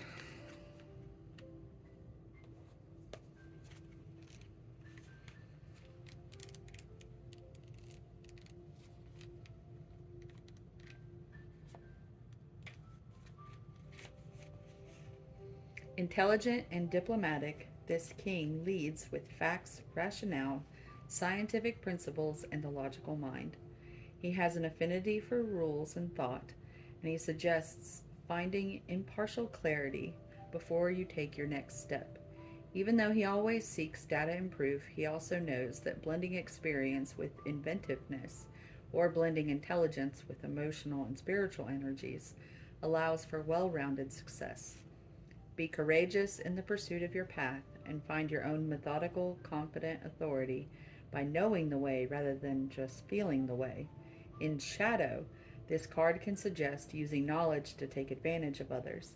With truthful communication, it's time to help others in a way that is honest rather than manipulative. Find wisdom in your experience and seek to become the success engineer of your life. With confident, clear thinking, you will find your success. So the shadow side is manipulation and conceit, showing off your intelligence, can indicate a rigidness in thinking, tendencies to over control, irrationality, being cold and calculating. I think this can also refer to misusing logic like over focusing on logic in a situation because you're afraid to deal with your emotions, I would definitely put that with the shadow side also. So if you see yourself doing any of these things this week, that's fine. Acknowledge it, be aware of it, say, oh, yep, there's my ego, and then gently let your soul take control of the situation and lead you back to the light side, which is intelligence, logic, rules and law, clear thinking, a strong communicator and leader, truth and proof, blending mental and spiritual pursuits, bravery and courage. And the affirmation that can help you with that this week: I make intelligent and wise decisions about my future. Next, our tarot deck this week is the Osho Zen Tarot. And our card is slowing down.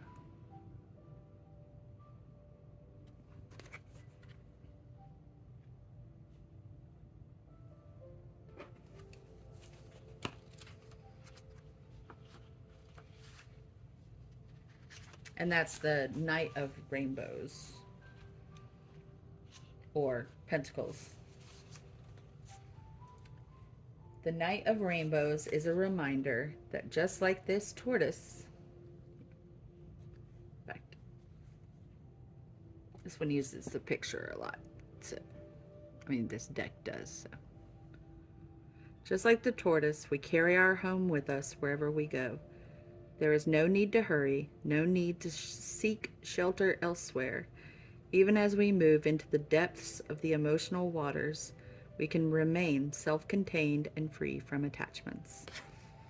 And of course, this is Buddhist influenced. So when they speak of attachment, they are talking about unhealthy attachment, not healthy interdependence with others. But attachment is whenever we're trying to I like the word grasping even better. It's when we're trying to cling to things, hold on to things, chase things, control things, stuff like that. That's what it means by attachment.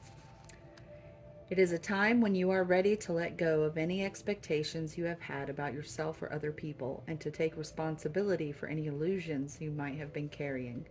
There is no need to do anything but rest in the fullness of who you are right now. If desires and hopes and dreams are fading away, so much the better. Their disappearance is making space for a new quality of stillness and acceptance of what is, and you are able to welcome this development in a way you have never been able to before. Savor this quality of slowing down, of coming to rest, and recognizing that you are already at home. I'd also say this goes in very well with the meditation card and the confusion card, sitting in a state of not knowing. And then these are the words from Osho. Meditation is a kind yeah, back to that. Meditation is a kind of medicine. Its use is only for the time being. Once you have learned the quality, then you need not do any particular meditation. Then the meditation has to spread all over your life. Walking is Zen. Sitting is Zen. Then what will be the quality? Watchfully, alert, joyously, unmotivated, centered, loving, flowing, one walks. And the walking is sauntering, loving, alert, watchful, one sits, unmotivated, not sitting for anything in particular, just enjoying how beautiful just sitting doing nothing is, how relaxing, how restful. After a long walk, you sit under a tree and the breeze comes and cools you. Each moment one has to be at ease with oneself, not trying to improve, not cultivating anything, not practicing anything. Walking is Zen. Sitting is Zen. Talking or silent, moving, unmoving, the essence is at ease. The essence is at ease. That is the key word. The essence is at ease. That is the key statement. Do whatsoever you are doing, but at the deepest core, remain at ease. Cool, calm, centered. And the essence refers to the soul. So the soul is at ease. And what he's saying is that once you understand the state of mind of meditation, meditation doesn't have to continue to be an activity that you do, because that state of mind can simply become your way of life, how you do everything. That's the goal.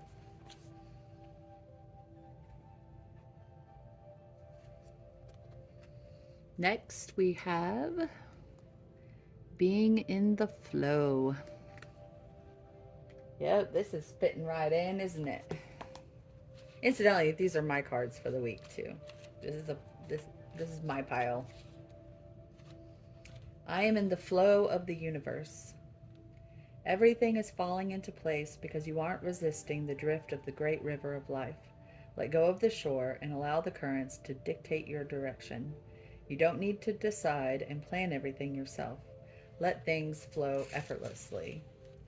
The universe wants you to know, when you are truly in the flow, you don't need to push or exert great effort to make things happen. If there is a situation in your life that isn't falling into place, let it go. It's not the right time. If there aren't smooth currents regarding a specific area of your life, it might mean that you are trying to control the outcome or that you are being overly self critical. Know that you can flow around any obstacle. The way to do so is with gratitude and appreciation. Allow others and spirit to support and care for you. Questions to ask yourself this week. Is there anything stopping my ability to adapt to the circumstances of my life? If so, how can I move beyond it? What is the most important area in my life to let go of so that I can get into the flow? Do I feel the need to stay in control? And does this truly serve me? I'd say that's pretty self explanatory and definitely, fitting right in.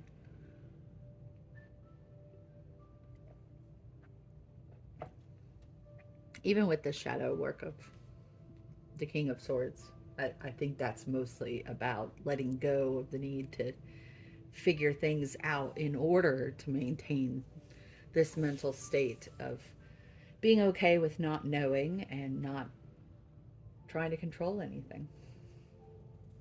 Slowing down. Ooh, this is a good one. I'll take it. Happy success.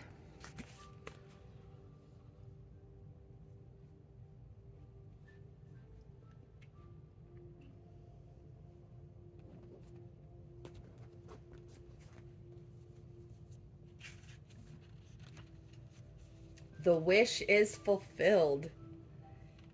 Yes, please. A man stands in a flowering field with his arms stretched out, happily looking up at the sky. It's raining beautiful gems, silver coins, and droplets of bright light. He is clearly filled with joy about the abundant blessings coming his way. Happiness is a choice, as is the consciousness of success. When you live in these mental attitudes, it's only a matter of time before you too are showered with the blessings you desire. This card marks a time of great joy and abundance for you. This may be in the form of expanding wealth, love, or business achievement. The promise here is that the wish you've been dreaming about is coming your way. So open up to the success in your heart and to the happiness already in your life, and get ready for much more to come. And the affirmation is, I focus on the beauty and success of my spirit. The world is abundant, and I know that wonderful things are coming my way. So I have an interesting story about this. So I guess it was like a week ago or so. I was like, well, I'll draw cards. I was watching some pick a card reading about the rest of February, and I was like, oh, instead of just, since I'm a reader, instead of just like, I don't just rely on pick a card readings. I find them interesting to watch. I actually find them kind of soothing to like play in the background of things. But um just so many of the readers have so many like great insights and philosophies and all of that. I like to listen to them talk. It's very uplifting. But anyway, um I if there's something that's predictive and I actually find myself paying attention. I always do my own draw for it because I trust that that's how I make sure that I stay in touch with my own intuition instead of looking outside of myself for answers. Um, and so I started to do a draw for the rest of February, and Spirit said to me, stop asking the universe what's going to happen. You tell the universe what's going to happen. Like, I was like, okay. So I started going through like my tarot decks and my oracle decks until I had like 100 cards, like just piled up on top of each other. I'll take this and I'll take this and I'll take this. And let me tell you, the rest of February is going to be quite spectacular. And you know what? It put me in the best mood and it was so fun. And it felt so freaking powerful. Like it was one of the most empowering things I've ever done. It was like, and business success and friendships. Like literally every positive card that I had in any deck that I own was in a pile in front of me. And I said, this is the rest of my February. And it was fantastic. So with this coming up and with it talking about the fact that if you focus on it and know that the world is abundant and have an attitude of gratitude for everything that you have and everything that you're going to have, no matter what it is, just live in that space of gratitude. It's a wonderful place to live. And when you know good things are coming, so if you own a tarot deck or an oracle deck, whatever, I really encourage you to give that little activity a try, which was quite a nice little gift from Spirit when Spirit told me to do that. Like, it's like, I mean, anytime Spirit tells me to do anything these days, I just say, okay. And I have yet to regret that. But, yeah, try it. Like, it's like you're like ordering from a catalog or something, like the universal catalog. No, but try it. It's like really fun. It was really cool. Anyway, moving right along.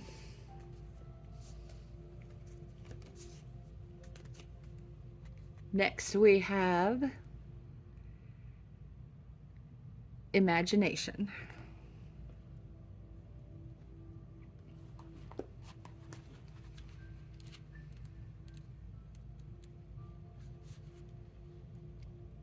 I embrace and nourish the creative aspect of my mind. By its very nature, the physical body is limited by the three dimensions, but your mind is free to travel without boundaries and merge with the cosmic consciousness. Your mind is the great creator, and your imagination is its toolbox. Everything in life begins with the energy of imagination. Thoughts are real and they can manifest themselves into the physical world. Train your mind to only have positive thoughts, and you will attract positivity into your life. If you can see it, you can be it. Visualize the components that you want in your life and imbue those thoughts with love, and they will become your reality. Conversely, if your mind strays to negative thoughts, you will only bring that energy to you. Be positive and loving. Imagination is creativity. Express yourself and let your imagination assist you in letting go of any creative blocks and allow your dreams to come true. Remember, you are not doing this for other people. It is your soul opening up and singing its own unique song. And I'm going to add another thing to that too. I think one of the things that's really useful is to focus on the feelings that we want in our life and the experiences and not get overly attached to what it has to look like.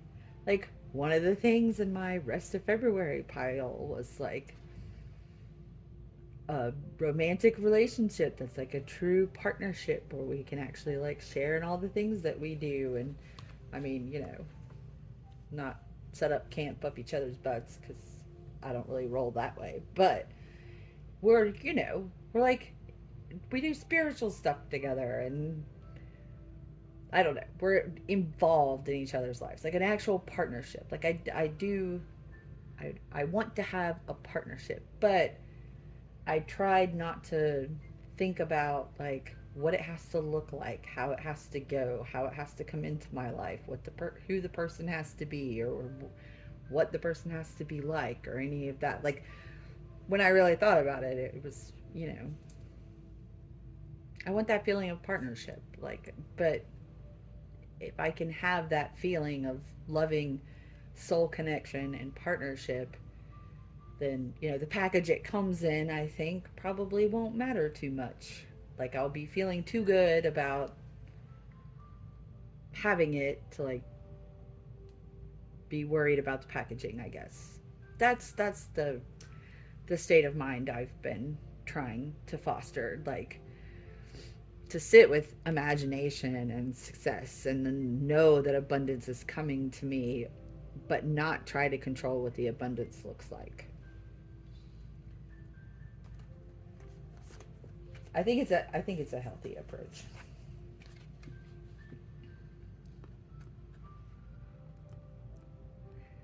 Next we have Bluebell Fairy. Ah, look, here's the gratitude I was talking about. Yep, yep, yep.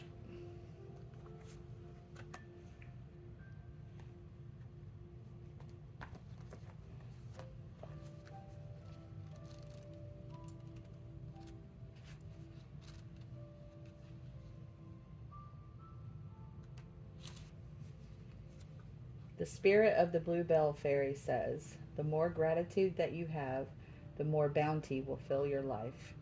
Cherish the preciousness of all things, and joy will fill your life.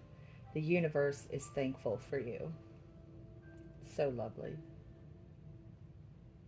Really, foster that sense of gratitude. I think that's one of the most important things you can do, and one of the easy, I don't know if easy is the right word, one of the simplest and most powerful ways you can change your life is to simply foster that attitude of gratitude. So I also do a light worker oracle for us because I think a lot of us are. I do it for me.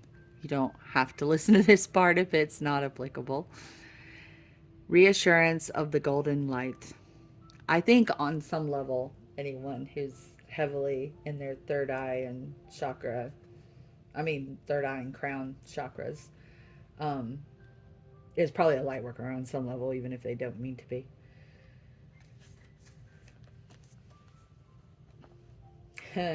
I just had a funny. Actually, I had a download about this like earlier this week, and I was just reminded of it. Spirit said I should say so. Um, with the King of Swords, like how you will say like some people will get all in their head about stuff. I think that people who have awakened can get all in their third eye about stuff. So like instead of overthinking, we can like over spiritualize it, like get so used to looking at the forest that we actually forget that there are trees that we could look at. And like an example I was thinking of, oh, can I remember it? Oh, it was something like really simple. Oh, for like making videos on my computer, because like for the first video that I did for a while I could not figure out how to get like the two videos I had to merge. And I started like thinking maybe this is a message from spirit, that this actually isn't the direction I should take with my spirituality. No, the answer was there was like a completely free piece of Windows software on my phone that would merge them just fine. I just hadn't found it yet. So I got all in my third eye about it. It's a sign. Is it a sign? What do I do with this? And Spirit's like, I don't know. Maybe Google Windows utilities. Like in this. And I love my guy's sense of humor. I really do. Like, it's hysterical. He gets me all the time. I should stop going on tangents, but that's really hard. Like, I love watching tarot readers who they do the overhand shuffle and like the cards just like flip out, and I'm like, oh, it totally looks like spirits like pulling cards out. That's so cool. I've been reading cards for 25 years. I have my own way of doing it. It has always worked for me. This is what spirit reminded me of, and I'm like, but that looks cool. That's got to look more impressive to a viewer. And spirit was all, Amber, stop trying to be like other people. Like, be you, do it your way. We've been doing it this way together for 25 years. Why change it now? Like, if you start trying to be like other people, then what you're supposed to bring to the table will not be brought to the table. And I'm like, well, but and I got like a little manipulative about it. Not like you can actually be manipulative with spirit. So, like, I was, we have our thing. We have our. He knew I was being funny. Let's put it that way. So I was like, but couldn't I just try it? Even if I don't do it in the videos? Like, couldn't we just try it that way so I can see if it works? Just like as a test to see if you're really there. Like, there hasn't been a million other like bigger, stronger things that have happened. Clearly, if I've had an awakening experience, like much bigger things have happened than cards flipping out of a tarot deck. But I was like, they don't know you're really there. And Spirit was like, no. And I kept shuffling the cards, and I'm like, well, let's just try it. No cards would pop out because here's the thing, I'm a controlled person. Like, my hands automatically move to catch cards, keep cards aligned. I mean, it's just, I need structure. That's what spirit always reminds me of. I need structure. I need like a plan. I need like a spread. Otherwise, my energy just goes everywhere. So he's like, you need structured shuffling and pulling because that is what works for you. So I kept shuffling. No cards were popping out. And I was like, please, I just want to know you're real.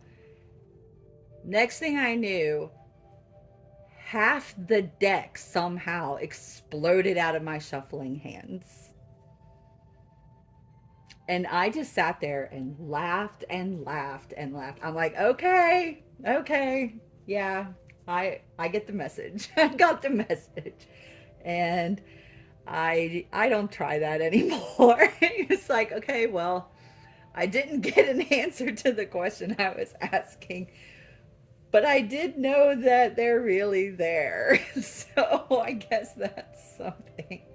Anyway, big long tangent. So I think part of the point of all these cards circling back around, don't try to be aware if you're getting in your third eye about stuff.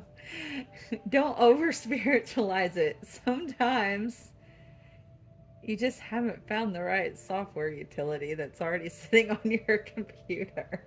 Sometimes it's not a sign. And I think that's why having a dialogue with spirit is so important. And I mean, maintaining that on a daily basis and using things like this to really foster it and cultivate it so that you don't start getting lost and so that voice doesn't get lost in your head. Anyway, very long story. Sorry. Hopefully it was semi-interesting. I think it's funny. I amused myself. I think that's all that really matters. Okay. So, I didn't even set it down on the thing. Okay, reassurance of the golden light. We'll put it there in the middle of everything.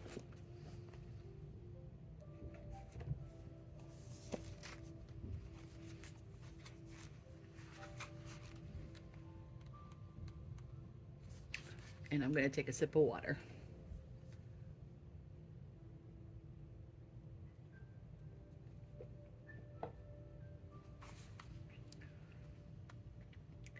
This golden light comes to you as a gift of grace and reassurance.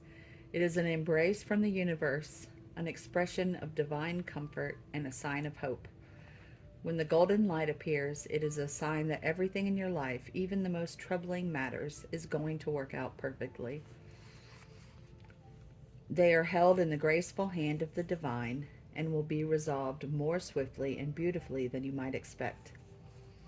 The golden light is a very real phenomenon, although you may only perceive it when you are particularly relaxed and your clairvoyance is already developed. However, whether you see it physically or not, it is real and powerful. If you could see it clairvoyantly, it would look similar to the golden rays of a setting sun. The same warm, loving glow is cast over your heart and mind when the golden light is shining upon you.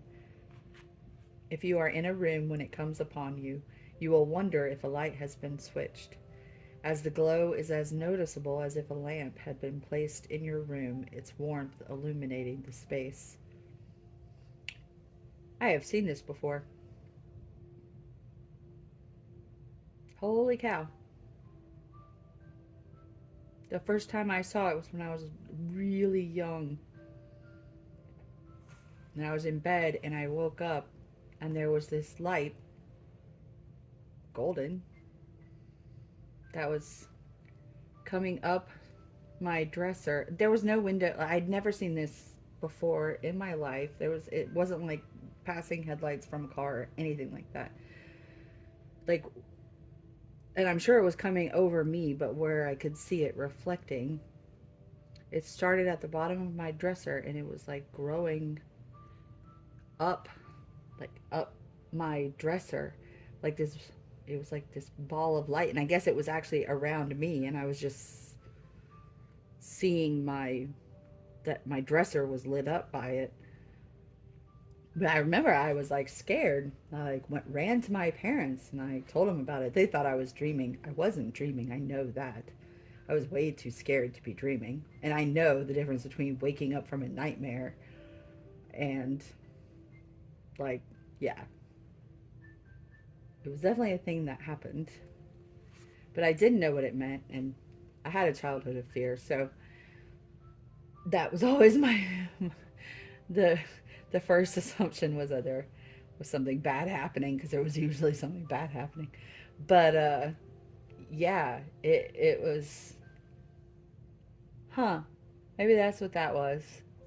And there have been other times where I've like woken up in the middle of the night and thought someone left a light on somewhere, like a hall light or something like that, and then been like too, like I'd go back to sleep instead of getting up to turn it off. But then I'd notice in the morning that it was off. Like little things like that have happened. I wonder if that was a thing. I've never heard of this before, but I do not know a whole lot about light work because, yeah, I've been spiritual my whole life, but this whole awakening thing is fairly recent.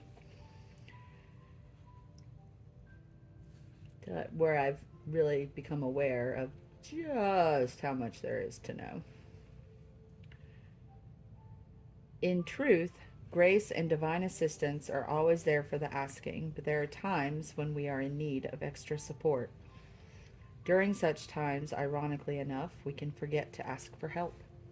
Perhaps you are struggling with a particularly difficult time and an initiation or a challenging choice lies before you. Or maybe you have taken a leap and just need to know that you are doing the right thing, and somehow, even though you don't feel in control of what is happening, it is going to work out. When the golden light is given to you, it is freely done so as a gift from the heart of the universe. It is letting you know that you are a child of the universe and you are dearly loved. It is reminding you that on the path, the struggle to continue with trust, patience, faith, and courage can seem almost overwhelming. However, the universe is with you, supporting, loving, and believing in you every step of the way. You are not alone. You are never forgotten. You are always loved and encouraged to take your journey.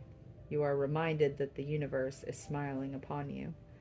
There are times when you will call upon the golden light because you know that you are in need of that loving consciousness, and it is appropriate that you do this. You can use the invocation below.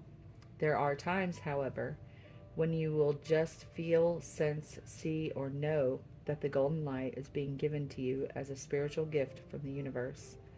Such is the case now, as you have been drawn to this oracle. You are being asked to just feel peace. Trust. Know that everything is working out perfectly, and you don't have to worry, even though you don't know why you should possibly feel that way. The golden light is wisdom and love. It knows, and sometimes that's all you need to know in order to be at peace. So I'm going to try holding up the invocation so that those who want to can read it also. I call upon the reassurance of the golden light, the comfort of the divine spirit, and the loving grace of the universe. Thank you for being with me now, for bringing me peace and reassurance even in my darkest moments. Thank you for sharing a special truth with me, that you love and hold and cherish and assist me always. I love you. Thank you for loving me too. May the golden light heal all beings of fear and doubt, gently bestowing mercy, compassion, and the loving reassurance of divine presence into the hearts of all things. Through divine grace and my own free will, so be it. I got it out of frame. I'm going to leave it here for just a second. Oh, what am I doing? You guys can also pause this and repeat it if you want to during the week. And finally, for the oracle cards, of course, I always have to include Rumi, since, you know, the whole twin and separation thing. Yeah. Makes dating so weird. Like, how do you tell the guy that you're on a date with? Like, just so you know, I have this constant psychic connection with my ex. I hope you don't mind. Can't really do anything about it. Like, is that a third date thing? Or like a fifth date thing? Is there a TM in separation like guidebook for like how to do these things?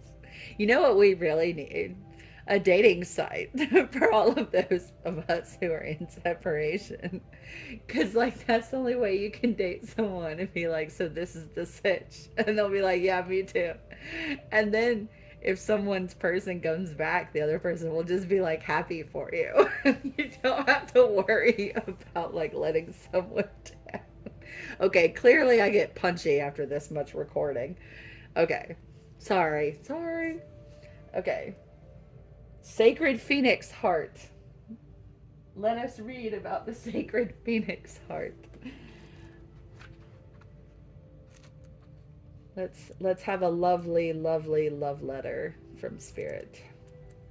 These really help me a lot, incidentally. The Rumi cards. I just love these. They're so beautiful.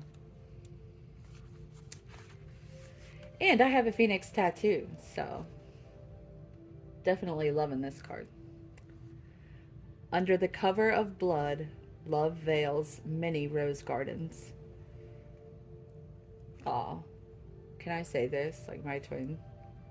First time he ever sent me flowers, it was 50 roses, and it came with a card that said, "The rose speaks of love silently in a language known only to the heart." That was like a few days after we met. We got married 6 weeks later, so yeah, that was a thing. Anyway, this just reminded me of that. Under the cover of blood, love veils many rose gardens. In total faith, love tenderly guides every lover to the garden of the heart. Reason says the world is limited in 6 directions. There is no way out. Love says there is a way, and I have traveled it many times. How I adore your defiant, rebellious heart. It knows that what for the mind is an end is for the heart simply another match to ignite the sacred flames. It eats of love until it is filled and then becomes hungry again and eats some more. And again and again. It eats of love until it is so full it must simply explode into a sacred fire of passion. It bursts, incapable of sustaining old consciousness in the expanse of blessings unlimited, lavished upon it through the great beloved's affection. It would be like attempting to fit an ocean in a teacup. So it does not. It bursts forth, like a dying star, into spectacular radiance, only to be reborn again, new and hungry for the next feeding frenzy in love's great banquet. How I adore your defiant, spectacular heart. Love guides us through travails that seem improbable, if not impossible. It does not shy away from any challenge, from any cause. It cannot. It is just love's way. Love says to us there is always another way. You are receiving this guidance now. Perhaps you are scratching your head quizzically, or are in deepest despair because you appear to have met a dead end, a frowning no or a dismissive laugh upon your quest to bring love alive. So then, do you choose to believe in love, or in the death of sorts your heart faces? Your heart shall rally. I choose death because that is the portal to new life. And so it is wise, you see, but you must be brave. To be burned in love, by love, for love, will involve endurance of pain, but it will also place it in context. It is the shorter pain that is not compounded by erroneous thinking. That pain comes and goes quite quickly when you realize that love is simply, playfully smacking your wrist and saying, "Not that way, beloved. There are great pitfalls on that path. Come, take this one where there shall be wine and dancing." So you are guided to accept the closed doors, the death, the pain, and to let it become tinder for your fire. Cry whatever tears need to be cried so your tinder can be dry and ready to create the sparks your heart needs. That sacred phoenix, ready to die into life within you, is hungry for the fire. Let it feast so it can fulfill its potential, its divine destiny, and become born again into new form, more divinely aligned and alive than ever before. This oracle comes with a message for you. You may feel as though you have been wandering in a desert for many years with no oasis in sight. You might have been through darkness, through trials, endured confusion and uncertainty as you sought for your truth, sought divine revelation, and sought your purpose to confirm your plans. Seek no more. The answers are now given, or very soon will be, and the life, the passion, the purpose, it will all come to you in clarity. Does life need to be grasped for? It is bestowed according to grace and destiny. It need not be sought so much as received. The spiritual destiny that calls your soul, even whilst you may feel your bodily ears are deaf to the call, makes your heart leap. It is as though hearing the beloved's voice and stirring an ancient memory of love so powerful moves you, even without you necessarily understanding how or why. So let the life come to you. Be prepared to let the old version of your life pass away into the new life now being born. What does this mean? It means letting go of your striving, your opinions, your doubts, your despair, and your fears. Life wants to happen through you, blazing angel. You don't have to do much other than get out of your own way. Love is your nature. Let it flourish, and life shall unfold accordingly. This oracle brings a particular message regarding divine timing, that oh so significant factor in our dreams coming to life. Your time is fast approaching. It may even be now. It may seem least likely to you. There may be great darkness or confusion. Confusion.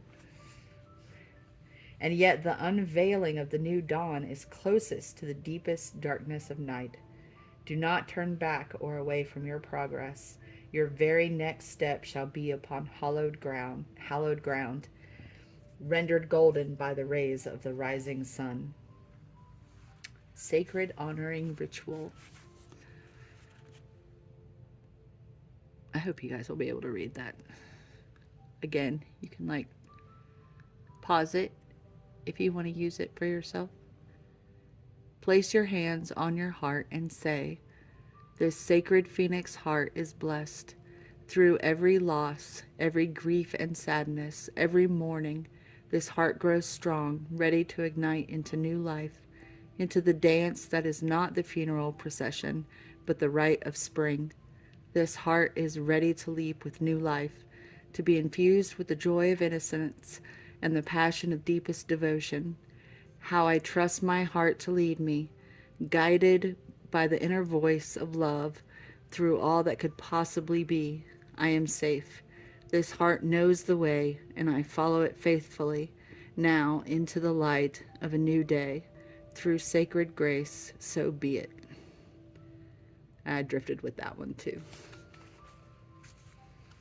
Place your hands in prayer and close your eyes. Imagine there is love in your heart and that you can send a gentle acknowledgement of that love from your mind to your heart. As you bow your head towards your hands, imagine you are mentally bowing to the greatness of your heart and the love it honors. You have completed your sacred honoring ritual.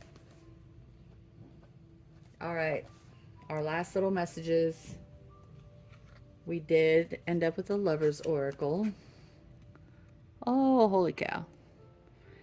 New beginning. A new adventure awaits. Embrace it and live your dreams passionately. It's all getting interestinger and interestinger. Especially for anyone in separation. Because you know it's a lover's year. Just saying. There's a portal coming up. Just saying. Okay. Sorry. I can get weepy about these things, so I have to make a lot of jokes to avoid the weepy. Okay. Actually, my kids always say that I make dad jokes. So, dad jokes are better than like crying jacks. Yeah, humor's my favorite coping mechanism. Okay, so we have a doorway. Incidentally, all these cards are chosen at random. So I let Spirit pick out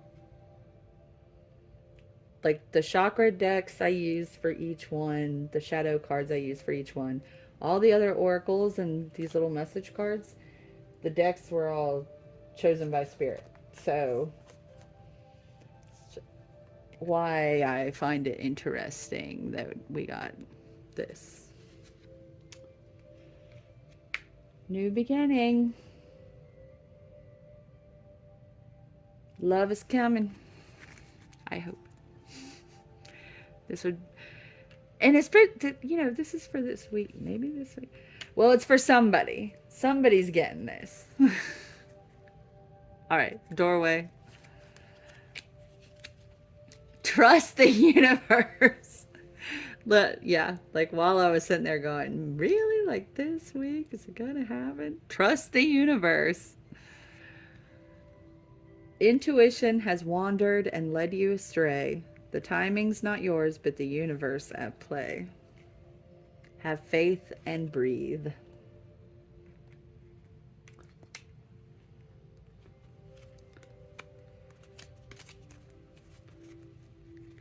Questions.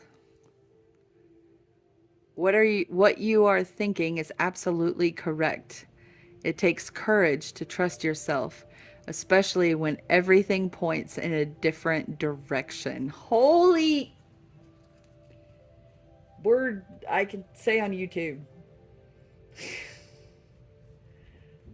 Holy cannoli. I'll go with that one because I really like cannolis. Dang, y'all. They're sweet.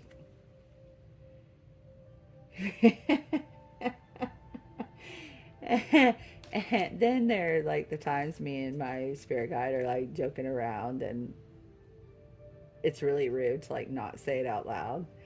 And he's like, it's really funny when you like build yourself up like this, but then the things that happen aren't things you can see, so you feel like nothing actually happened.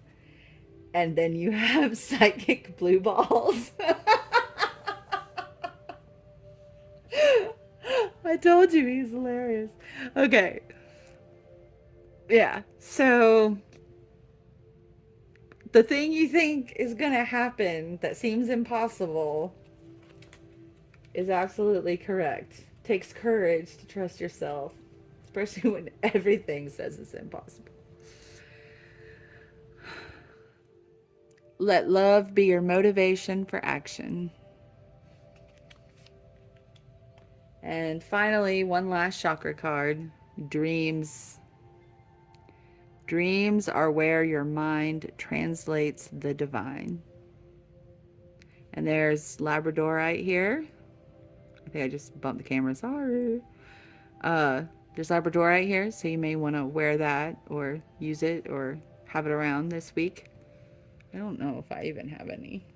I don't know what half my stones are. I'll be honest with you. I'm really bad at identifying them. Anyway, that's it. Group 6.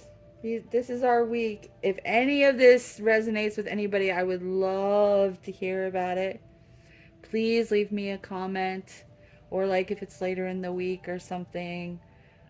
Whichever week you end up seeing this, I've decided to make these timeless because, you know, who knows? And the idea that I'm actually going to successfully do it every week is probably laughable.